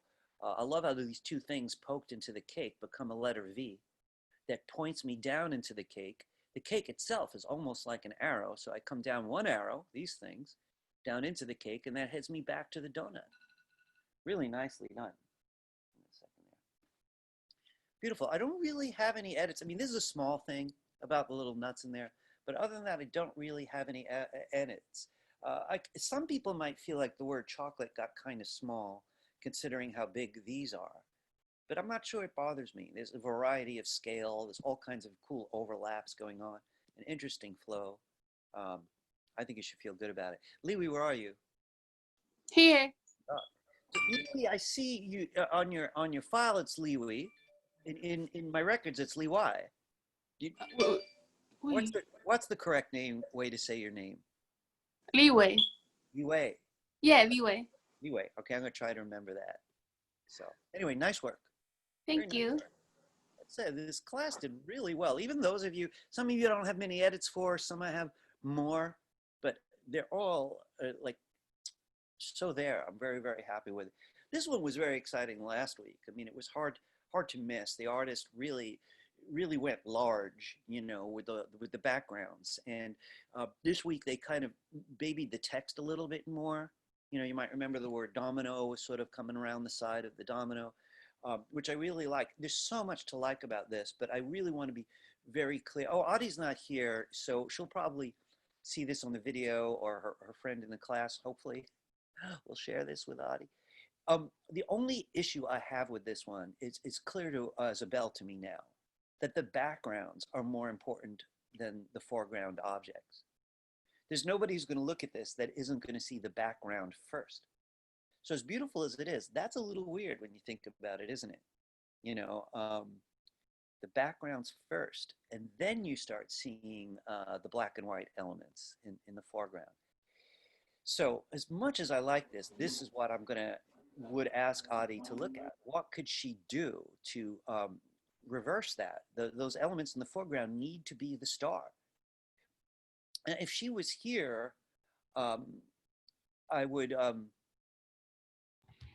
I'm taking notes for her if you want. Oh, you are so nice. Thank you for doing that. I really appreciate it. You know, I'm going to show you guys something. You know, by the way, the class started at 9:10, so we're about 2 hours in. If she looked about an hour, 45 minutes in, she could find this part in the YouTube video. But I want to show you guys something because I have time and I think it'll interest you. I'm going to have to download this one for a minute. I'm going to open that right up. You know, you're kind of lucky, guys, that I'm not opening them all in Illustrator because I can't resist myself. It makes me want to keep showing you different options, and your heads might spin from too many options. She didn't create outlines, so I'm getting a missing font version. So this might not be the font that Adi meant, which is a big problem. So she would have to find that font on her computer, create outlines so I could see it. I didn't notice that because the font looked pretty good. But this is what I really do want to show you. I'm going to open up the layers palette here. We barely touch layers. We're going to have to do more of it. Adi, though, on the other hand, took layers seriously. This is the top layer. So they did the rows in different layers, which is kind of pretty cool. It is going to, so I'm going to lock two of them, and I'm just going to get a look at this one here for a minute because I want to show you something. I'm going to put a box over the background for a minute. I'm going to give it a color, and I'm just sort of guessing at a color right now. And something we're going to cover in the near future is transparency. And there's the palette under the window menu, transparency. There it is. And what I'm going to do first is very quickly, I'm going to lower the opacity. And that's the same as saying transparency. You see what's going on back there? Now, the thing is that box is too high, right? So I'm going to take the elevator.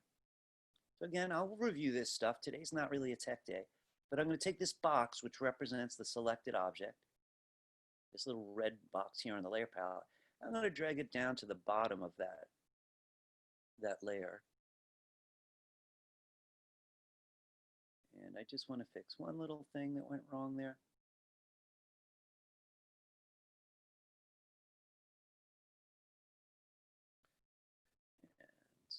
Actually, I dragged it down too far, didn't I? I wasn't thinking. I want to get it over all that background stuff. I think that's it.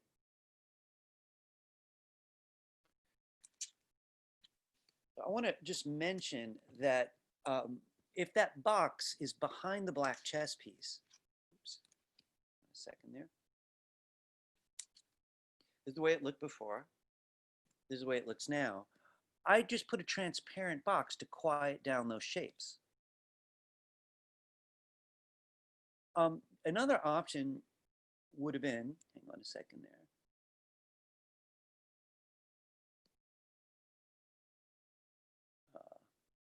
This is misbehaving, so I really overstepped today. Why is this showing up as an opacity like that? All right, this demonstration didn't go as well as I wanted to, but it's going okay. Hang on a second.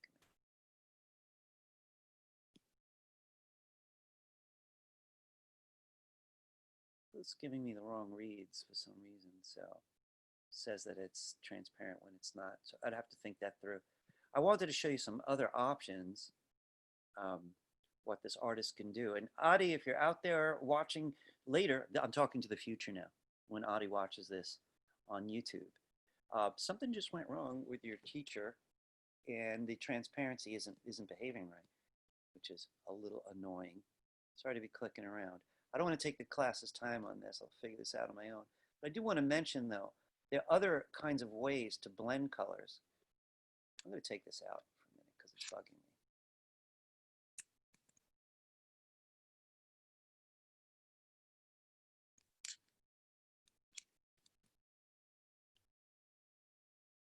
Sorry, folks. There have been changes in this version of Illustrator, is my guess, that I have not caught. I would have to look it up. This thing is something's going on. It's a little odd. All right, now it's behaving. All right, there we go. Not sure what caused that. I'm going to raise this up to 100% because I want to show you something else. So 100% blue is going to hide it, but these are called blending modes. And I'll often use these to quiet backgrounds down. Multiply, produce that result. There'll be several different options. Here's a pale one. You see how they're all helping me quiet down the background? So some of them might do the opposite, but I do believe there's a number of ways that Adi could quiet down this background. I could go back to where I started, just with a transparent box. But I'm not saying to do this to everything, but you could see right now that chess piece is coming out front. So finding the right way to quiet the background out so the foreground could star is an option. Of course, the other thing would be to work with size and make them even bigger. So right now I don't want to take the class's time, so I'm going to ignore the text for a minute. But I'm just saying, you know, would there be a crime if I really went that large as long as it said the text here? You know, maybe that's it. But I think right off the top, it's really just that there's so much color in every background that it's competing a bit. Took a little bit longer than I expected it to. We're all right. I wanted to say a couple things about this. You know, you might remember last week I talked about Miles' piece, you know, because, you know, what he's discussing is on our minds. And this whole awfulness with Breonna Taylor right now, the people protesting all over the country. You know, I have to admit, this game, every now and then news gets so painful I have to take a news break. So it's hard for me to understand how people went into a woman's apartment, killed her, police, right? And that there's no obvious act about that. You know, and if they're not blaming the policeman for doing it, then who are we going to blame? Who sent them there? You know, who made them think that was the way to behave as public protectors? So anyway, Miles has made his own comment. It's even more relevant today than it was yesterday, the day before, because the courts have not been behaving in an upstanding way on this issue. So here we go. There's a moment. This is about George Floyd in this particular case. I love that his gravestone is the largest. We really get to see it. I didn't notice the fist, the famous you know, solidarity fist or Black Power fist, or however you want to look at it. Miles, was that there last week, or did you add it? That was there last week. I brought the grass down and like the hills down, and I made that grave a lot bigger so that the V would bleed right into it, because compositionally it didn't look as good last time. Those were great decisions that really worked wonderfully well. You know, a little slight detail that also works from a design perspective, how the wings of the dove actually also emphasizes the V. As subtle as it is, it also points down, right? And then we see this big letter V that he's talking about in the word movement. Subtle stuff. And you know, your audience will never be able to say that, right? But they will feel it and they will see it. So I really like those decisions, were really good ones. Takes us down into movement. This is just sort of a perfect frame, really, all by itself. The crowd wasn't there last week either, or was it? It was. It was. All right, I better stop. And then, of course, this takes us down right into this hand, and then the two hands meet, and there's hope. And then indeed, there is hope. Beautiful work. I want to point out one simple thing. I think a few people probably remarked, hey, he's got a black margin. Right? He's got a black page, right? So I just want to say a quick thing about that. That's fine. And when you move through your career, you'll figure out when you can do that and when you can't. If it's typically going to be printed on white paper, so that is an additional ink, the black ink. But I worked in news, and we were surely able to do that. I couldn't go all the way to the edge of the page of the newspaper, but if this illustration was inside with its own margin, it surely could have that black background, which is perfect. You know, it really emphasizes the gravity about what he's talking about. A white background would have been too friendly, too airy for this very serious thing. So I think that worked out. And you didn't clobber us with it. You know, it's just the frame, the very sober frame for a sober event. Miles, I hope you don't mind. I'm going to say something political to the class, spinning off of your work, which is maybe part of the reason why he did it, so we discuss it. If you're losing heart, by the way, if you cannot believe the time you live in and how cruel it may seem, you know, you look at a president who doesn't seem to have a heart. I hope that doesn't bother any Republicans in the class, but he doesn't seem to have one. What pumps his blood, I have no idea. You know, money. I think he's got a money channel inside instead of a. Anyway, I'm going to stop. But I do want to say, I went to school in the 70s and 80s, so I know that things have changed. I know that things have changed. I have seen my students get along. I've seen who hangs out in the local bar when there's no pandemic. You know, I've seen the friends that were made, the couples that were made, the alliances that were made. I've seen different kinds of folks make it into the White House, right? So things do change. If you're losing hope right now, please don't. Please don't. You're just trying to take the momentum that started way back in this century. And it is taking too long. It really is taking too long. But it's happening. The change is happening. You know, integrated schools like ours and other schools, they just did not exist in 1980. You know, they exist now, you know, in more integrated circles. So despite all the cruelty and the suffering going on because of the heartless, you continue to have heart, you know, because we are moving forward. We are moving forward. And you're going to tell stories to your children about the progress we made and how hard it was to make and the huge prices we paid for having hearts. But what are the ways there to live? You know, I'm old enough to have seen progress, but I'll tell you, in 1970, as a liberal, I remember saying, well, I was only 7 years old, so let's say 1980. As a liberal, I was saying, this is never going to change. This is terrible. I'm not allowed to walk in that neighborhood because I'm going to get mugged. That person can't walk in my neighborhood because they're going to get attacked in my neighborhood. That was ridiculous. But it's not like that. You know, that has changed. Not always. Don't think I'm blind, right? But it's changed more than ever before. So I'm looking forward to a better future. Starting in November, if you know what I mean. Anyway. Anyway, Miles, good work. Good work. Good looking and provocative art that sheds light on a subject. It does the illustra thing. So I'm so glad that these, you know, I really love these illustrations. It feels so much like a graphic novel to me. I could just imagine again the world that would take place and what person would walk through this garden. I love the simplicity of the backgrounds behind the flowers. Look at this wonderful little moment. The background behind the begonia, right, this kind of roundish background, connects to the background behind the lavender, even though it's a different shape, right? This is more lavendery, but they connect. That was a brilliant moment, by the way. I just got to say, Angel, that kind of rocks, that kind of thinking. You're actually linking across frames, and it does it again. The lavender, the shapes continue down to the shapes that are behind the marigold, which looks really good. But I got to tell you something, Angel, and I hope you can hear me on this one. Where are you? Oh, I see you. You're one of those people who takes my class like this, like a scuba diver or something. But I see you there. I would take the black out. You know, I think it works fine in the lines in between. It actually looks kind of good. But I don't think it helps you over here. It kind of makes me wonder, what if this simple box just went straight across? You know, I feel like this is so strong when I look at the right side that I'm kind of wondering. I know you wanted a little asymmetry, right? So you got the black on the left and all the art on the right, which is kind of cool.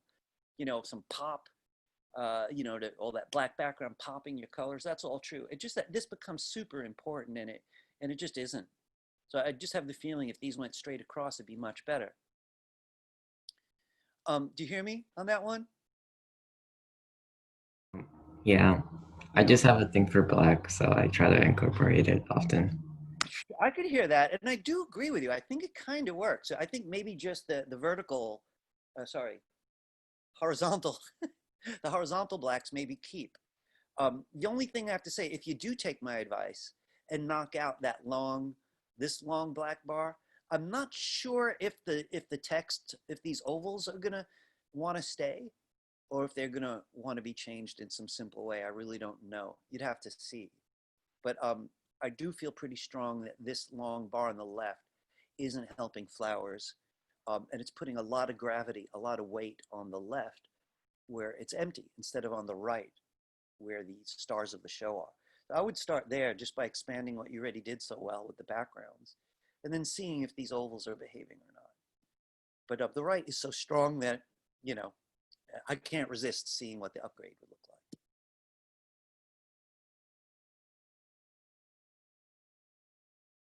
You know, I loved this one last week, and I still love it. And Andrew, you know, I have something to say to almost everybody, no matter how good the work is. Andrew, where are you? I'm here. You there? Oh, it's because it says AG. Hey, Andrew, can you do me a favor and include your whole name, because this is how I take attendance. Okay. So I'm going to look through my list for ag, and I'm not going to find you, you know. So that would be great. But I have to say, I love the drawing on this. I really, really do. But, you know, part of art is being wildly greedy. How much can you stand? So here's something that I just have a hunch would work. I'm still a little uncomfortable with the space once we get down here. And it's not that that's a bad space if this one had a similar space, but since it doesn't, this is closer. It's got a very confident use of the space between the tree and the lumberjack. The fists are wonderfully overlapping that white stripe. The trees wonderfully overlapping the lumberjack's rectangle, and it produces this great shape in between them. Down here, the air is nice, but it doesn't have that kind of shape. You know, if this had that shape, then this would probably work. But since it doesn't, I would rather leave this relationship than this one. So what could we do? It suddenly dawns on me that maybe this tree should extend further down. Maybe the whole tree should be a little bit larger. I don't know. So you'd have a bit more of a curve here, even though that's not the main goal. It would be even if there was a branch or two down here, because this is a lot of space for the bottom box. You know, it's almost like the stump is like somehow segregated. It's separated from everything else. Beautiful drawing, perfect font, right? But it's just something about there being this massive gap that one row has to contend with and the other two don't. I want to be very, very clear with you. This is super top shelf. You know, it's an illustration style that would get work these days, right? So I'm talking about distinctly a graphic design element of it. Andrew, can I ask you just quickly, what is your major? I mean, do you know what your major? Communication design.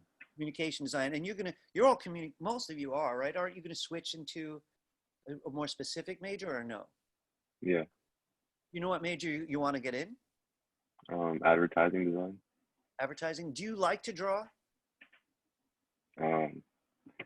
Digitally, yeah, but not like physically. Not physically. And I want to say something to be frank, Andrew, and this is very supportive stuff, right? You know, some of my students are going to advertising. They love advertising. You know, I have a friend who's like that. She likes spending money. She likes making money. She likes helping people spend money. She's also incredibly successful. I know other people who don't like advertising. They only like the money. I'm not judging. I'm just saying, because this style looks like you have a number of majors that might work for you, including advertising, just to say. Anyway, let me get back on topic. This is top shelf work. You're going to score a high grade. But if you do choose to change the design a little, do you see what I'm saying about the bottom row? Yeah. Right? So I think that kind of thing gets less and less subtle the more and more you do this. And really, my work in the end is just about moving stuff around. Anyway, very nicely done. I think it's beauty. Really, I do. I know there's one more that the artist put in a last-minute upgrade. I'm pretty sure. Or there may be more than one more, so just give me a second here.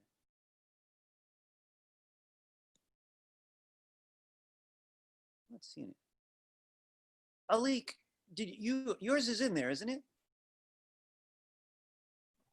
Yeah, it should be. Let's see.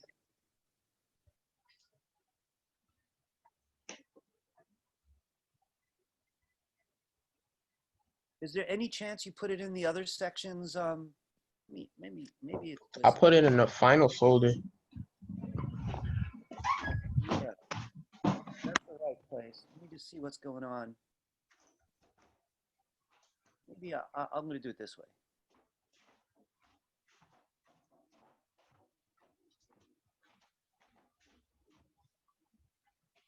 Oh, all right. There we go. My computer was hanging. There we go, Ali.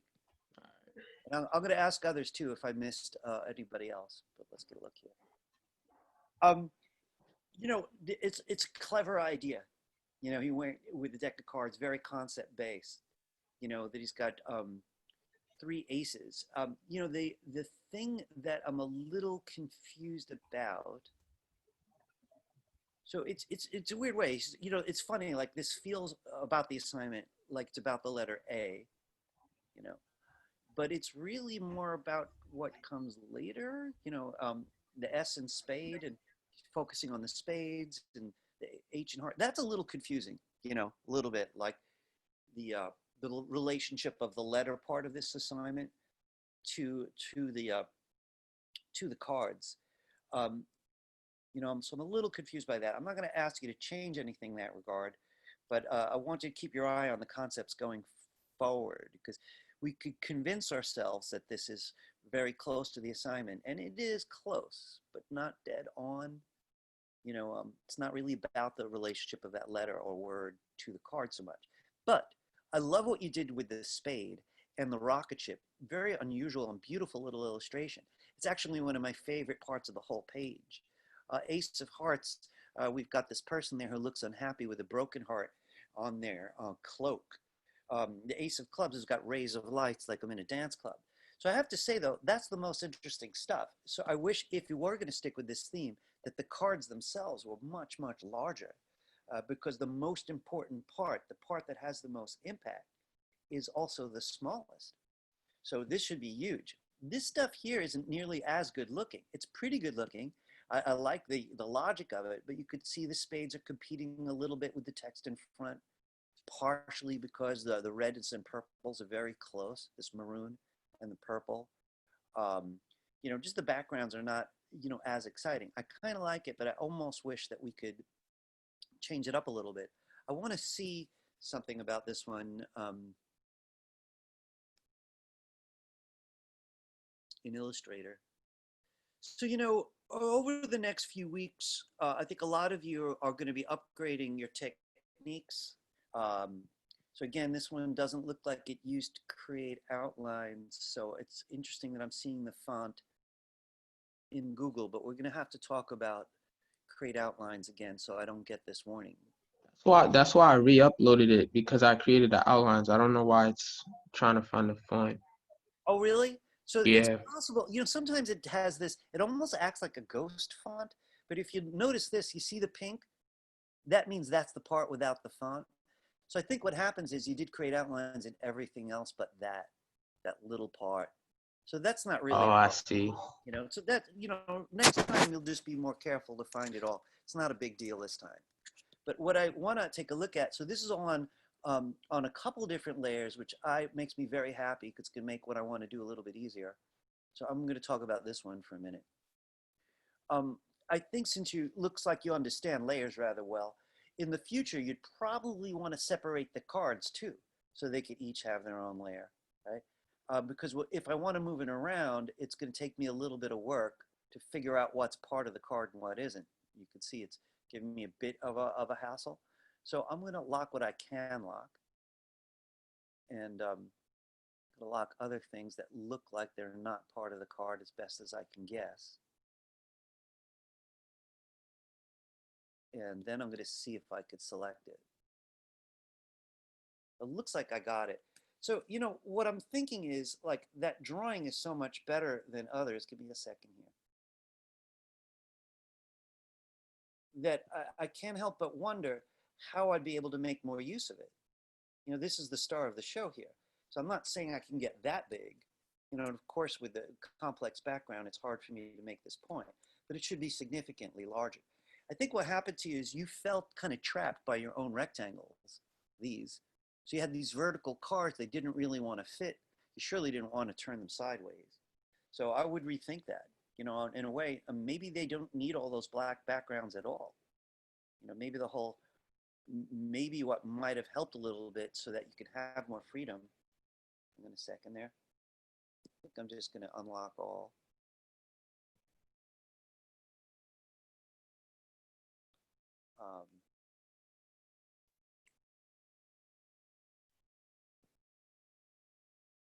I moved your card around, so I'm just kind of wondering what would have happened if, I'm just going to make a layer for this so that I don't confuse anyone.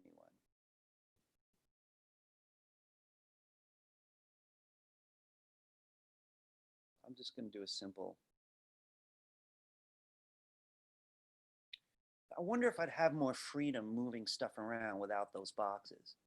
You know, I definitely would like to see these shine because the other stuff is a little less interesting, you know. So got nice stuff in there, you know, and it will get a respectable grade. But if you feel like playing with it, you know, and bring more magic out of it, you're welcome to give me the revision anytime you want. Got it. I want to ask you guys, and just want to be sure because the order might have mixed up. Did I skip anybody? Julia, I see your work in there. Maya Finberg, did I do yours already? It is at the top. Yeah, you did. Sorry, I re-uploaded it. Gotcha. Okay. Gotcha. Okay, not a problem.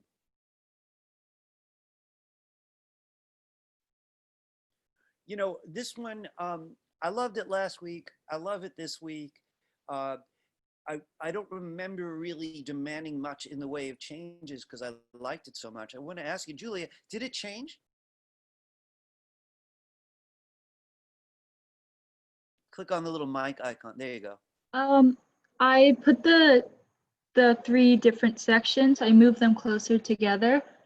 And then the kana for ramen, I made that a little bit smaller and moved it up so it wasn't so close to the edge of the rectangle. Very subtle stuff, but you know, that worked for you. Your work, this piece is a subtle piece. It's funny that subtlety can have impact. You know what I mean? Sometimes, oh, that's too subtle. That can happen. You know, that can happen, but not in this case. You know, you went with very, very soft colors and a very kind of soft arrangement, but it's so committed to it that I think it just feels rather convincing. It's just beautiful. My favorite frame is the top one because just the shapes that it makes. This is a case where empty shape works great. This bit of empty space, this shape is so compelling in the way it's answered by the hand. But it's a very confident page. You should feel really good about it. And I don't really have anything more for you on that one. Did I skip anybody? Please speak now. No? You haven't seen mine. Oh yeah, and why not? Is it in there? Yeah.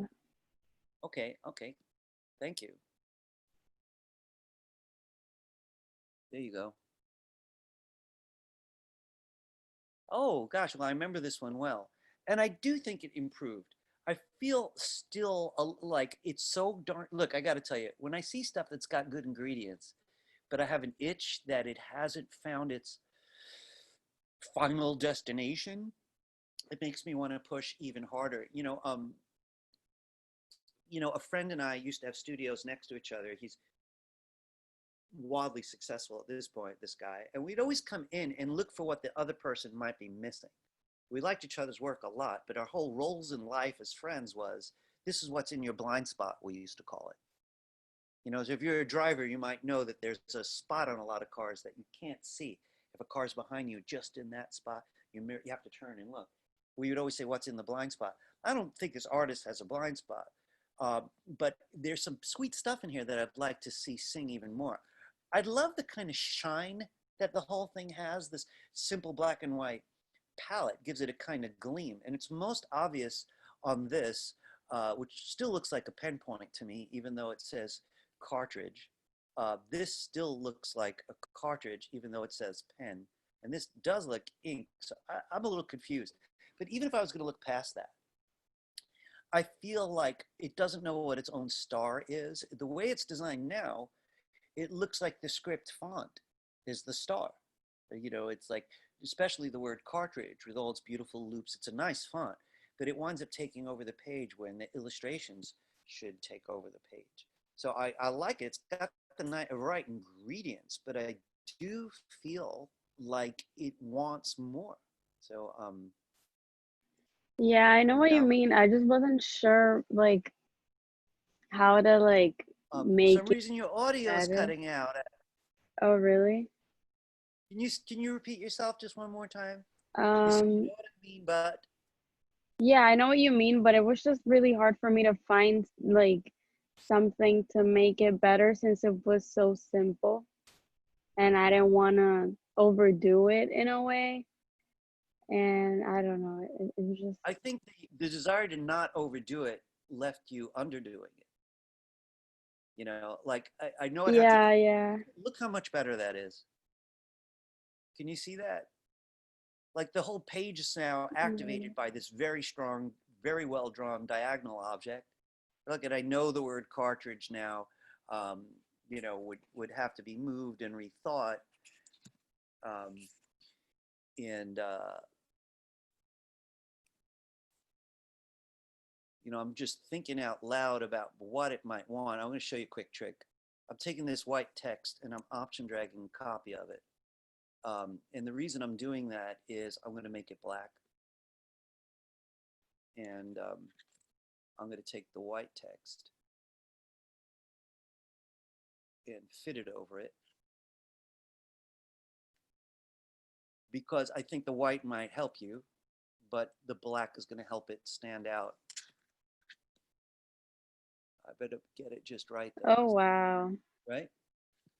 So, but it's, you know, that helped a lot, but I think it's mostly that you can't be timid. You know, and especially if you find something that's really working, like this was always the strongest shape. So I went right for it, happened to be in the middle and all of that. So right now, like the text got more attention, the rectangles got more attention, the drawings were sort of there. Maybe we're feeling just a little nervous about it, you know. But you know, it's hard to say what else you might need. So I'm thinking out loud.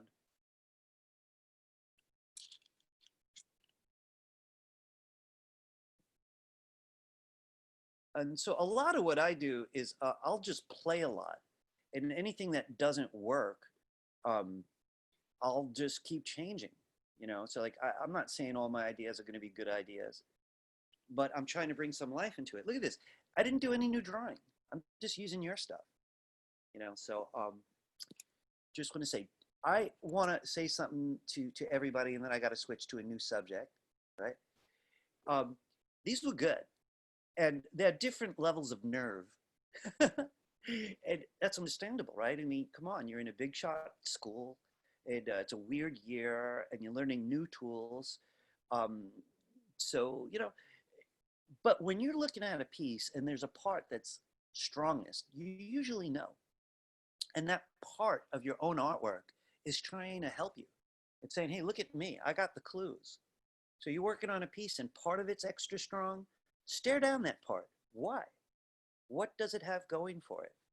I want to say something else. Art, especially commercial art, but all art is a form of capitalism. So I want to say something about that word, and I don't really mean money. I mean capitalizing on what you got. You know, so if a person sings well, they may choose to sing in public to capitalize on it. They may not. You know, a person who bakes well may choose to bake for someone they want to impress. So art is the same. You know, you look at your work and you see what's impressive, what has impact, and you capitalize on it. You take advantage of that in a good way, you know, and that's something you're going to get better and better and better at. It's not always the brilliant idea. Sometimes it's just the better sensitivity to what's already there. So I want to wrap this up, and I want to say I'm pretty psyched. I think that was a great first rack. of homeworks. They all have potential, a lot of potential, and a lot of them are completely hit their best conclusion. Many of them are very close to their best conclusions. That's always the question. Should there be more? Should there be more? One last thing. So here I am, the senior in the room, triple most of your age at this stage. And I have work that's very commercial. I have delivered the client's needs. I have other work where it's like, this is about magic, this work. Is there more magic that I'm missing? Am I being cheap? I know we're all afraid of going too far. One person said that. But sometimes it's going not far enough. That is going to haunt you your whole life as an artist. The times you didn't go far enough and the times you went too far.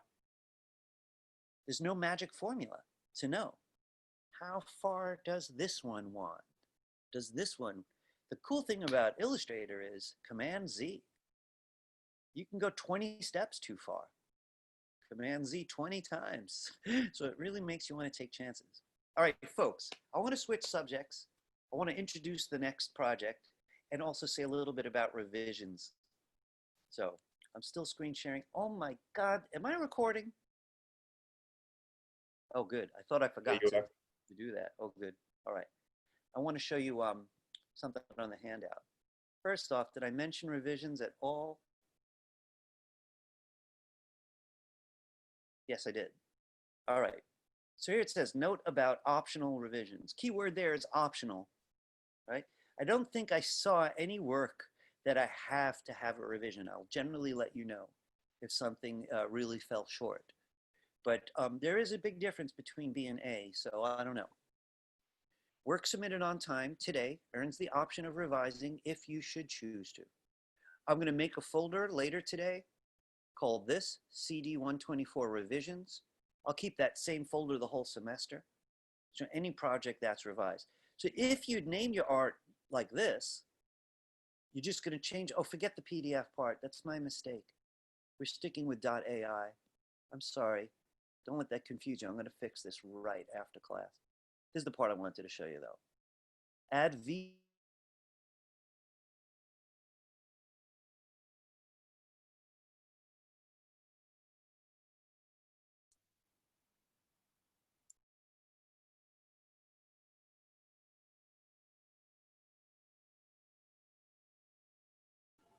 Did he freeze?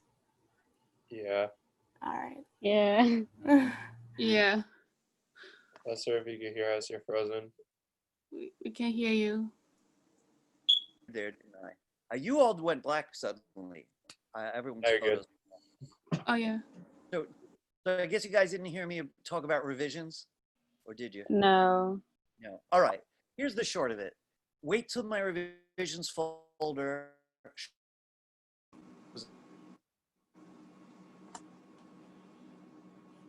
You cut out again. .pf to write .ai. My fault. All I want you to do is, yeah, add V2 to your name if you're going to give me a new one. That just means version 2. You'll go to the Dropbox like you did, but you'll see a new folder soon. Save revisions, and if you want to give me one, drop it in there. What that means is, when I get to grading these, I'll look in the revisions box first. If I see your stuff there, I'll grade that one. If I get it after I grade, that's okay too. Later in the semester, I'll catch up. I'll look in the revisions and I'll upgrade your grade if the new one's better. Any questions about revisions? No. I want to show you something, and I need to talk to you about an interesting topic. So folks, if you're tired, do whatever it takes to wake up, right? Because this is starting the next round.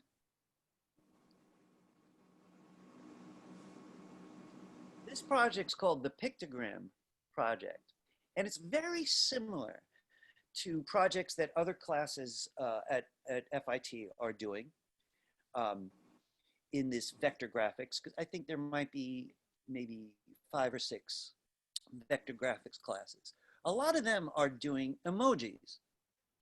Now, an emoji, one could argue, is a kind of pictogram. I want to show you guys something, though, because I don't want to do the emoji project because we're all going to get very corny. You know, I really don't want to see more smiley faces turned into shocked faces, you know, turned into heart, you know, lovers or whatever. I'm just bored of that stuff. So I really don't want emojis, right?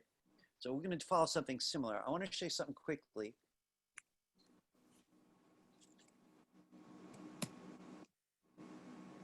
So when you look up pictogram on going to images right now to get us a look at a bunch. Wonder what happened to my internet connection. It's suddenly getting very slow. Let's give this a second. I'm going to refresh it. There we go. So these are not emojis, right? Though a lot of them are signs and very similar, because emojis are really a kind of sign. And some of these we know very quickly. We know this means fire and probably dangerous, you know. So if you look around, some of them, these are the very familiar bathroom people, you know, a little boring really, right? Look at this one, very interesting, going up an escalator. So really, what is a pictogram? Well, it's a picture that stands for something. It stands for more than it is.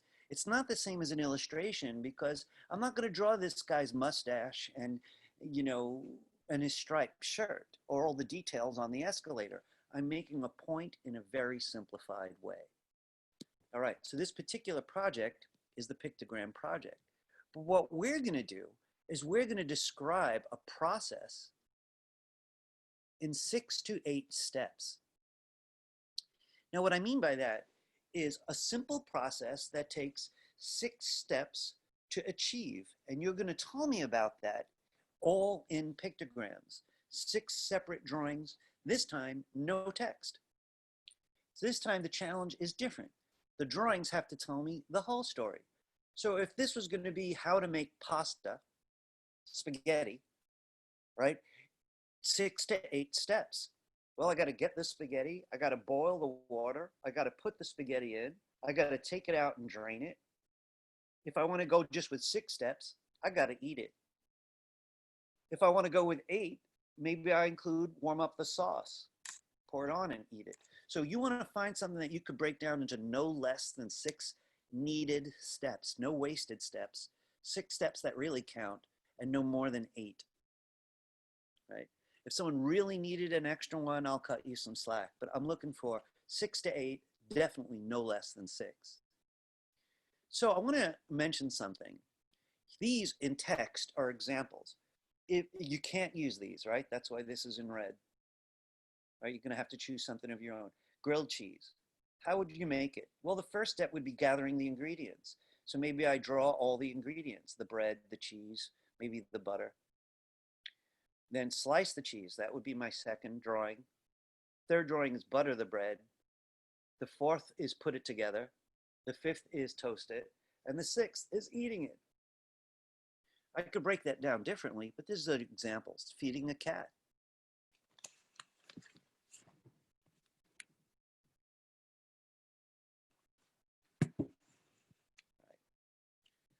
I have to get stuff ready for that too. So how would I break those steps down? Well, in this case, I'm saying gather the food in the bowls, open the can, put it in the bowl, put the water in the other bowl, put it on the floor, see the cat eat, apply makeup. I don't know anything about applying makeup, but I bet you some of you do, right? I want to show you a few. This project isn't that easy. It's not that the drawing's any harder. The drawing's actually just same level as what we just did, right? The concept's a little harder. So let's take a look. Right up here on this little link with the red box next to it are a couple of samples. I might add more by next week. Let's see. Let's give this a second to load. It's kind of large. I just love this one. This is a grilled cheese one. And the artist chose to give me a track to make sure that I follow the order they meant it in, which it makes an interesting graphic. I do believe that anyone would have read this in the right order. The Western eye, to be really specific, so I'm talking about, you know, Europe and the Americas, always reads from left to right. So you're going to start here no matter what. We start on top and go this way. We would automatically go to the next line and read this way. I don't think anyone's going to come across and come down. So if we look at it this way, there's the ingredients very simply and beautifully drawn. The Swiss cheese came out very nicely. There it is on the bread itself. This is an interesting buttering of the frying pan. Look how simple the frying pan is, this aerial view of the frying pan. It echoes all the other circles on the page. Really very nice. Put it in and then cut it up, ready to eat. I like that one a lot. I'm going to take us down to the next one. This is a horizontal project, by the way, right? It's not vertical, horizontal this time. This is how to make a gin and tonic, and all the ingredients are put out. Gin's poured in, tonics poured in, stirred, adding a lemon or a lime, and there's the finished drink. I want to point out two things about this one. This person here went with frames. Yeah, they're circles, but they're frames. This person here went without frames, and they were really banking on the strong blacks working with the page. And I think they worked pretty well, except for I see something here I would have liked to see. I love how this glass is followed by this one with the lemon over it, so it's taller. And then this glass was just made extra large. I love the idea of this diagonal. I would have exaggerated it. I would have made this glass even bigger then. So I'd have one bigger one than the biggest. And I would have imitated that on top just for visual interest. You know, you kind of get it. This is important. You know, once you see that, you get it already. This is important, right? So these here, they could have been smaller enough so that this would be biggest, a little smaller, smallest, and then the same here, because this is setting up something more interesting. Basically, what I'm trying to say is, even without frames, there was wonderful design opportunities. You know, and you know, some of them we see after it's down. So it's 6 pictograms to make gin and tonic. I love this one. You know, very simple. You know, we're all about simplicity and clarity. Here we've got 3 ingredients. The person didn't bother to label them. We know this one's milk. We know these are eggs. This one I really don't know until I see what's going on. You know, I glance ahead. Sure enough, they're mixed. They're poured into the bowl, then they're mixed. Beautifully drawn oven, right? We're jumping to it's already out of the oven, and it's being decorated with the frosting in a very beautiful arrangement. Notice how strong the colors are, for one. The artist went with a very limited palette. There's maybe 5 prominent colors. But if you notice this pinkish color here, the background's just a pale version of the same color. Also notice that these two share a line of the table, which is helping me get across that gap. Very, very interesting. Someone earlier said they like blacks, and I know this doesn't have a lot of black, but look how the little bit of black helps on this one. You know, the colors are so nice. I would have been tempted to see it without the black frames, but I do think the artist got it right. Really nicely done. Do you guys like it? Yeah, I think it's good. You know, the one weird thing, folks, I got to tell you all is, you know, it's a funny thing to say to somebody, do I like drawings about how to make a cake? You know, have you ever shopped at IKEA? IKEA, right? Almost everybody's got to IKEA at one point. I love those drawings. You know, they sell it in so many countries, 100 countries, 200 countries. So they have to do it all in drawing. They have to tell you how to put things together just in drawing. Those are fantastic pictograms drawn in Illustrator, almost surely, right? But we have to get excited. Those of you going into commercial art, which is my whole class, you know, at least that's your plan, right? About what your client needs, and you have to get excited. So this cookbook logic is beautiful. Let's take a look at this one. This one, again, is more cooking that also try to work itself out without boxes, with no frames. So here we see these ingredients. This honeycomb-looking thing must be honey.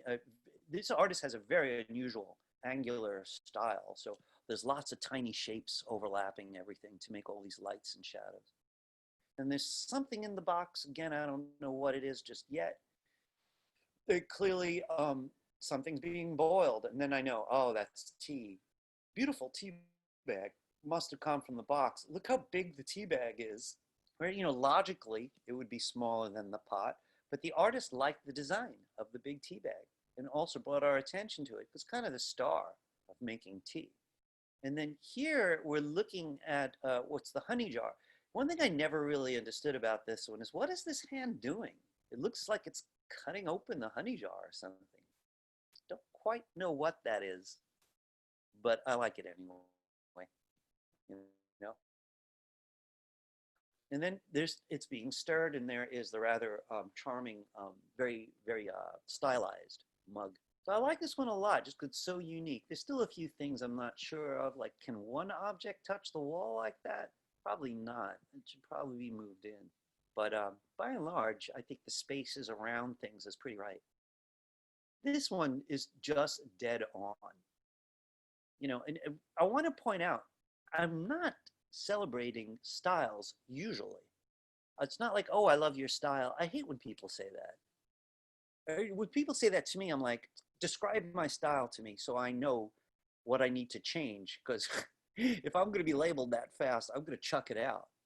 So I don't really care about your style ultimately. I care about what works. This, I let the artist use text because they didn't depend on the text, you know, and it improved the design. So, folks, can you give me a minute? I just heard something mysterious outside my door. I want to make sure it's just the mail. Sorry. So look at this, how to make an energy drink. And this page would have looked just as good without it, but we do get this strange looking glass to drink out of that. Clearly the measurements are going to be important. We've got this tiny little measuring cup and this thing with a lightning bolt on it. So that's got to be the secret ingredient there. And then we move on and we can see exactly how much of the cup, the cap is off, how much liquid is in there, and clearly 1 scoop's being added. I love this little beautiful graphic. It's shaken up. This just rocks. It's so simple. One of my favorite pictogram setups that you see around is, you know how to help a choking victim that you see in the restaurants? And it starts with the drawing. It's like, you know, and then you see someone bend over and someone's hitting them on the back. And I don't know if you've ever noticed it. Or the pictograms on the subway that say, don't pull this cord. You know, don't pull the brakes.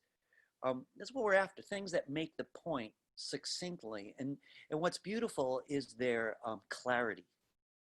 You know, that's really what we want, the clarity to be there, the communication, and a more complicated page this time, because there's 6 to 8 elements. There's not just 3. This one's complicated. I chose it because the person was so daring. And with a little bit of study, it makes sense. So these clearly are symbols for 3 flowers, and they're getting their, look like their heads are getting cut off, right? But then you could tell in the next one, it's the stems the person wants, right? And they're actually sharpening little bits of stem, right? Then they're going to a plant, right? And cutting off part of it again and making little slits in the plant with the same knife. So finally, we see what's going on here. They're taking these splices and attaching it to a different plant in the little slits that were made and taping them on. This may be salt, I've heard that works, or some kind of agent, the healing agent. And then eventually, it's a splice. They splice the plant, the flowers onto this plant. Notice a few of the design elements. So there's a white page with a big blue box, and on the blue box is other boxes defined by this thin blue curved border. And the background's changed just a little bit to help us stay focused. Light, dark, very interesting, right? This one here has no frame around it. It's the only one that doesn't. There's a lot going on there. You know, it's admittedly more complicated, but the horticulture, you know, the plant science is more complicated. I like what the artist did. They kept it friendly and kind of fun to look at. They made rules, but they were smart enough to know when to break them. I want to show you another one that's super duper powerful, professional. French press coffee. Now, this artist chose not to use color in the usual sense, right? They used color to scream coffee and history of coffee, with these coffee colors and a wonderful font. Water is being poured into the tea kettle, it boils. I guess the coffee's put into this press, the water's put into the press, it's stirred, it's getting ready to be plunged, it's plunged, and then it's ready. If we're gonna get picky, the clock should be here, right? Because that's when the person times it, after it's plunged. But all right, I never noticed that before. I just love the drawings. Clean, clear, simple, professional. This is ready to go on the wall of a kitchen. It'd be beautifully framed. Really, really nicely done work. All right, guys. Questions. Somebody please ask me a question. Can we find all these examples on the sheet? Yeah, just to give you a peek at it, because it is a little hidden there. Right in the homework box at the end, look for this red thing. Click here to see project 2. So these are the ones you just looked at. Awesome. Right? Miles, you're a very original thinker, so I don't really need to say this to you, but obviously they're there to show you that there's variety available. Art doesn't have formulas. Oh, by the way, art that does have formulas is lame. It's lame art. So we don't have formulas, but what we do have is needs. First step is to start thinking about what you want to describe. So I'm not a gun person. I don't like guns, but I had a student who loved her gun. She loved her rifle, and did the whole thing about how to load a rifle. And I'm Mr. Peacenik, but it was beautiful, and it was an easy A, very clear. So I would just really think it through. Is it something that you can describe in 6 to 8 steps? Is it too simple that you won't have fun? You want to find the sweet spot. Any other questions for me? Is the draft due next week, or like final drafts due next week? No, I always give you a few weeks. So let's take a look at that. So this is currently class 4. This is the 4th week. The final version's week 7. So for next week, week 5, you want your pencil drawings or whatever you like to draw in, but I would like you to keep it physical because I want you to think out loud, right? So it's really about thinking. Try a couple processes if you need. If you want, you could do the drawings on separate pages if you need to. But remember, ultimately, like the first project, the page design is going to count a lot. So you want to think the first time simply. Pencil or whatever you like to draw with, right? Here is going to be the finished size. This is the exact size. It's called legal size. Most printers can print it. It's going to have a 1/2 inch margin again with the same rules, right? It's going to be sideways, very wide, right? 8.5 tall. So week 5, you want your sketches down. I may ask to see them. You don't have to scan them or anything. If I ask to see them, I'll tell you how to do it then. Week 6 is going to be the digital draft. But don't jump into that. It's a mistake. Your work's never really going to be as good unless you do some freewheeling thinking first. Week 6 will be a draft. Week 7 is going to be the final. So we've got about 3 weeks. Good question, Leah. Any other questions for me? Some of you have faces that look like you got questions. About the revision for this week's project, when is it due? You know something? I'm very open-minded about revisions. You could take as much as a few weeks. Oh. To be honest, I might even be open to accepting them late in the semester, but I'd rather them be in the next few weeks. All right. I'll put Thank the you. folder there today, so it'll be ready. You're welcome. So, folks, there are no questions for me? Just the sketches are due next week? Just the sketches, that's right. Do your thinking, have it visual, think on paper. That's the way our tribe does it. This way you could reject anything you don't like. It's going to be hard to look for inspiration online because a lot of the pictograms, are boring. You know, I want to avoid that guy who looks like he's on the bathroom door. You know, and his girlfriend with the triangle for a skirt. You know, it's just too played out, you know. So let your subject help you make the decision. You know, what I gave 6 ideas visually out there. There's a few listed on the paper, but think for yourself. You know, what do you enjoy in life that you might be able to give us instructions or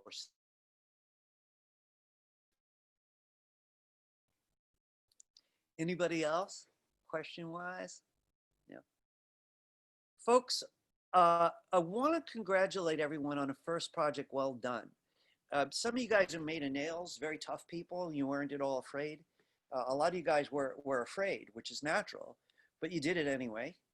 And you saw what you were able to do with that little experience. And now you got more experience, you're likely to do it even better. The third project's going to be substantially more challenging.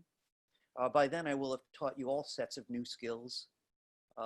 More pen tool stuff, more about blended color with gradients, all kinds of magic. And then the last project, the fourth project, is going to be a lot to do with your imagination. That's going to be the one, just to give you a little bit of a peek. The last project is going to be a reimagined city. So you're going to take a real city and reimagine it. And that's going to be very challenging. You know, much bigger project, but don't worry about it. You're getting there. We have a map. Anyway, folks, it's been very, very nice. If there are no last questions, are there? No? I want to wish everybody a great day, and thank you. That was sort of inspiring. I really enjoyed your work, really. As a group, it was really, really good. All right, I'll see you next week. Yeah, thank you. See you Bye. next week. Bye. Thank you. Thank you. Thank you. Thanks. Bye. Pleasure. I wait. Does anybody need a minute with me or anything? No? We're good? All right.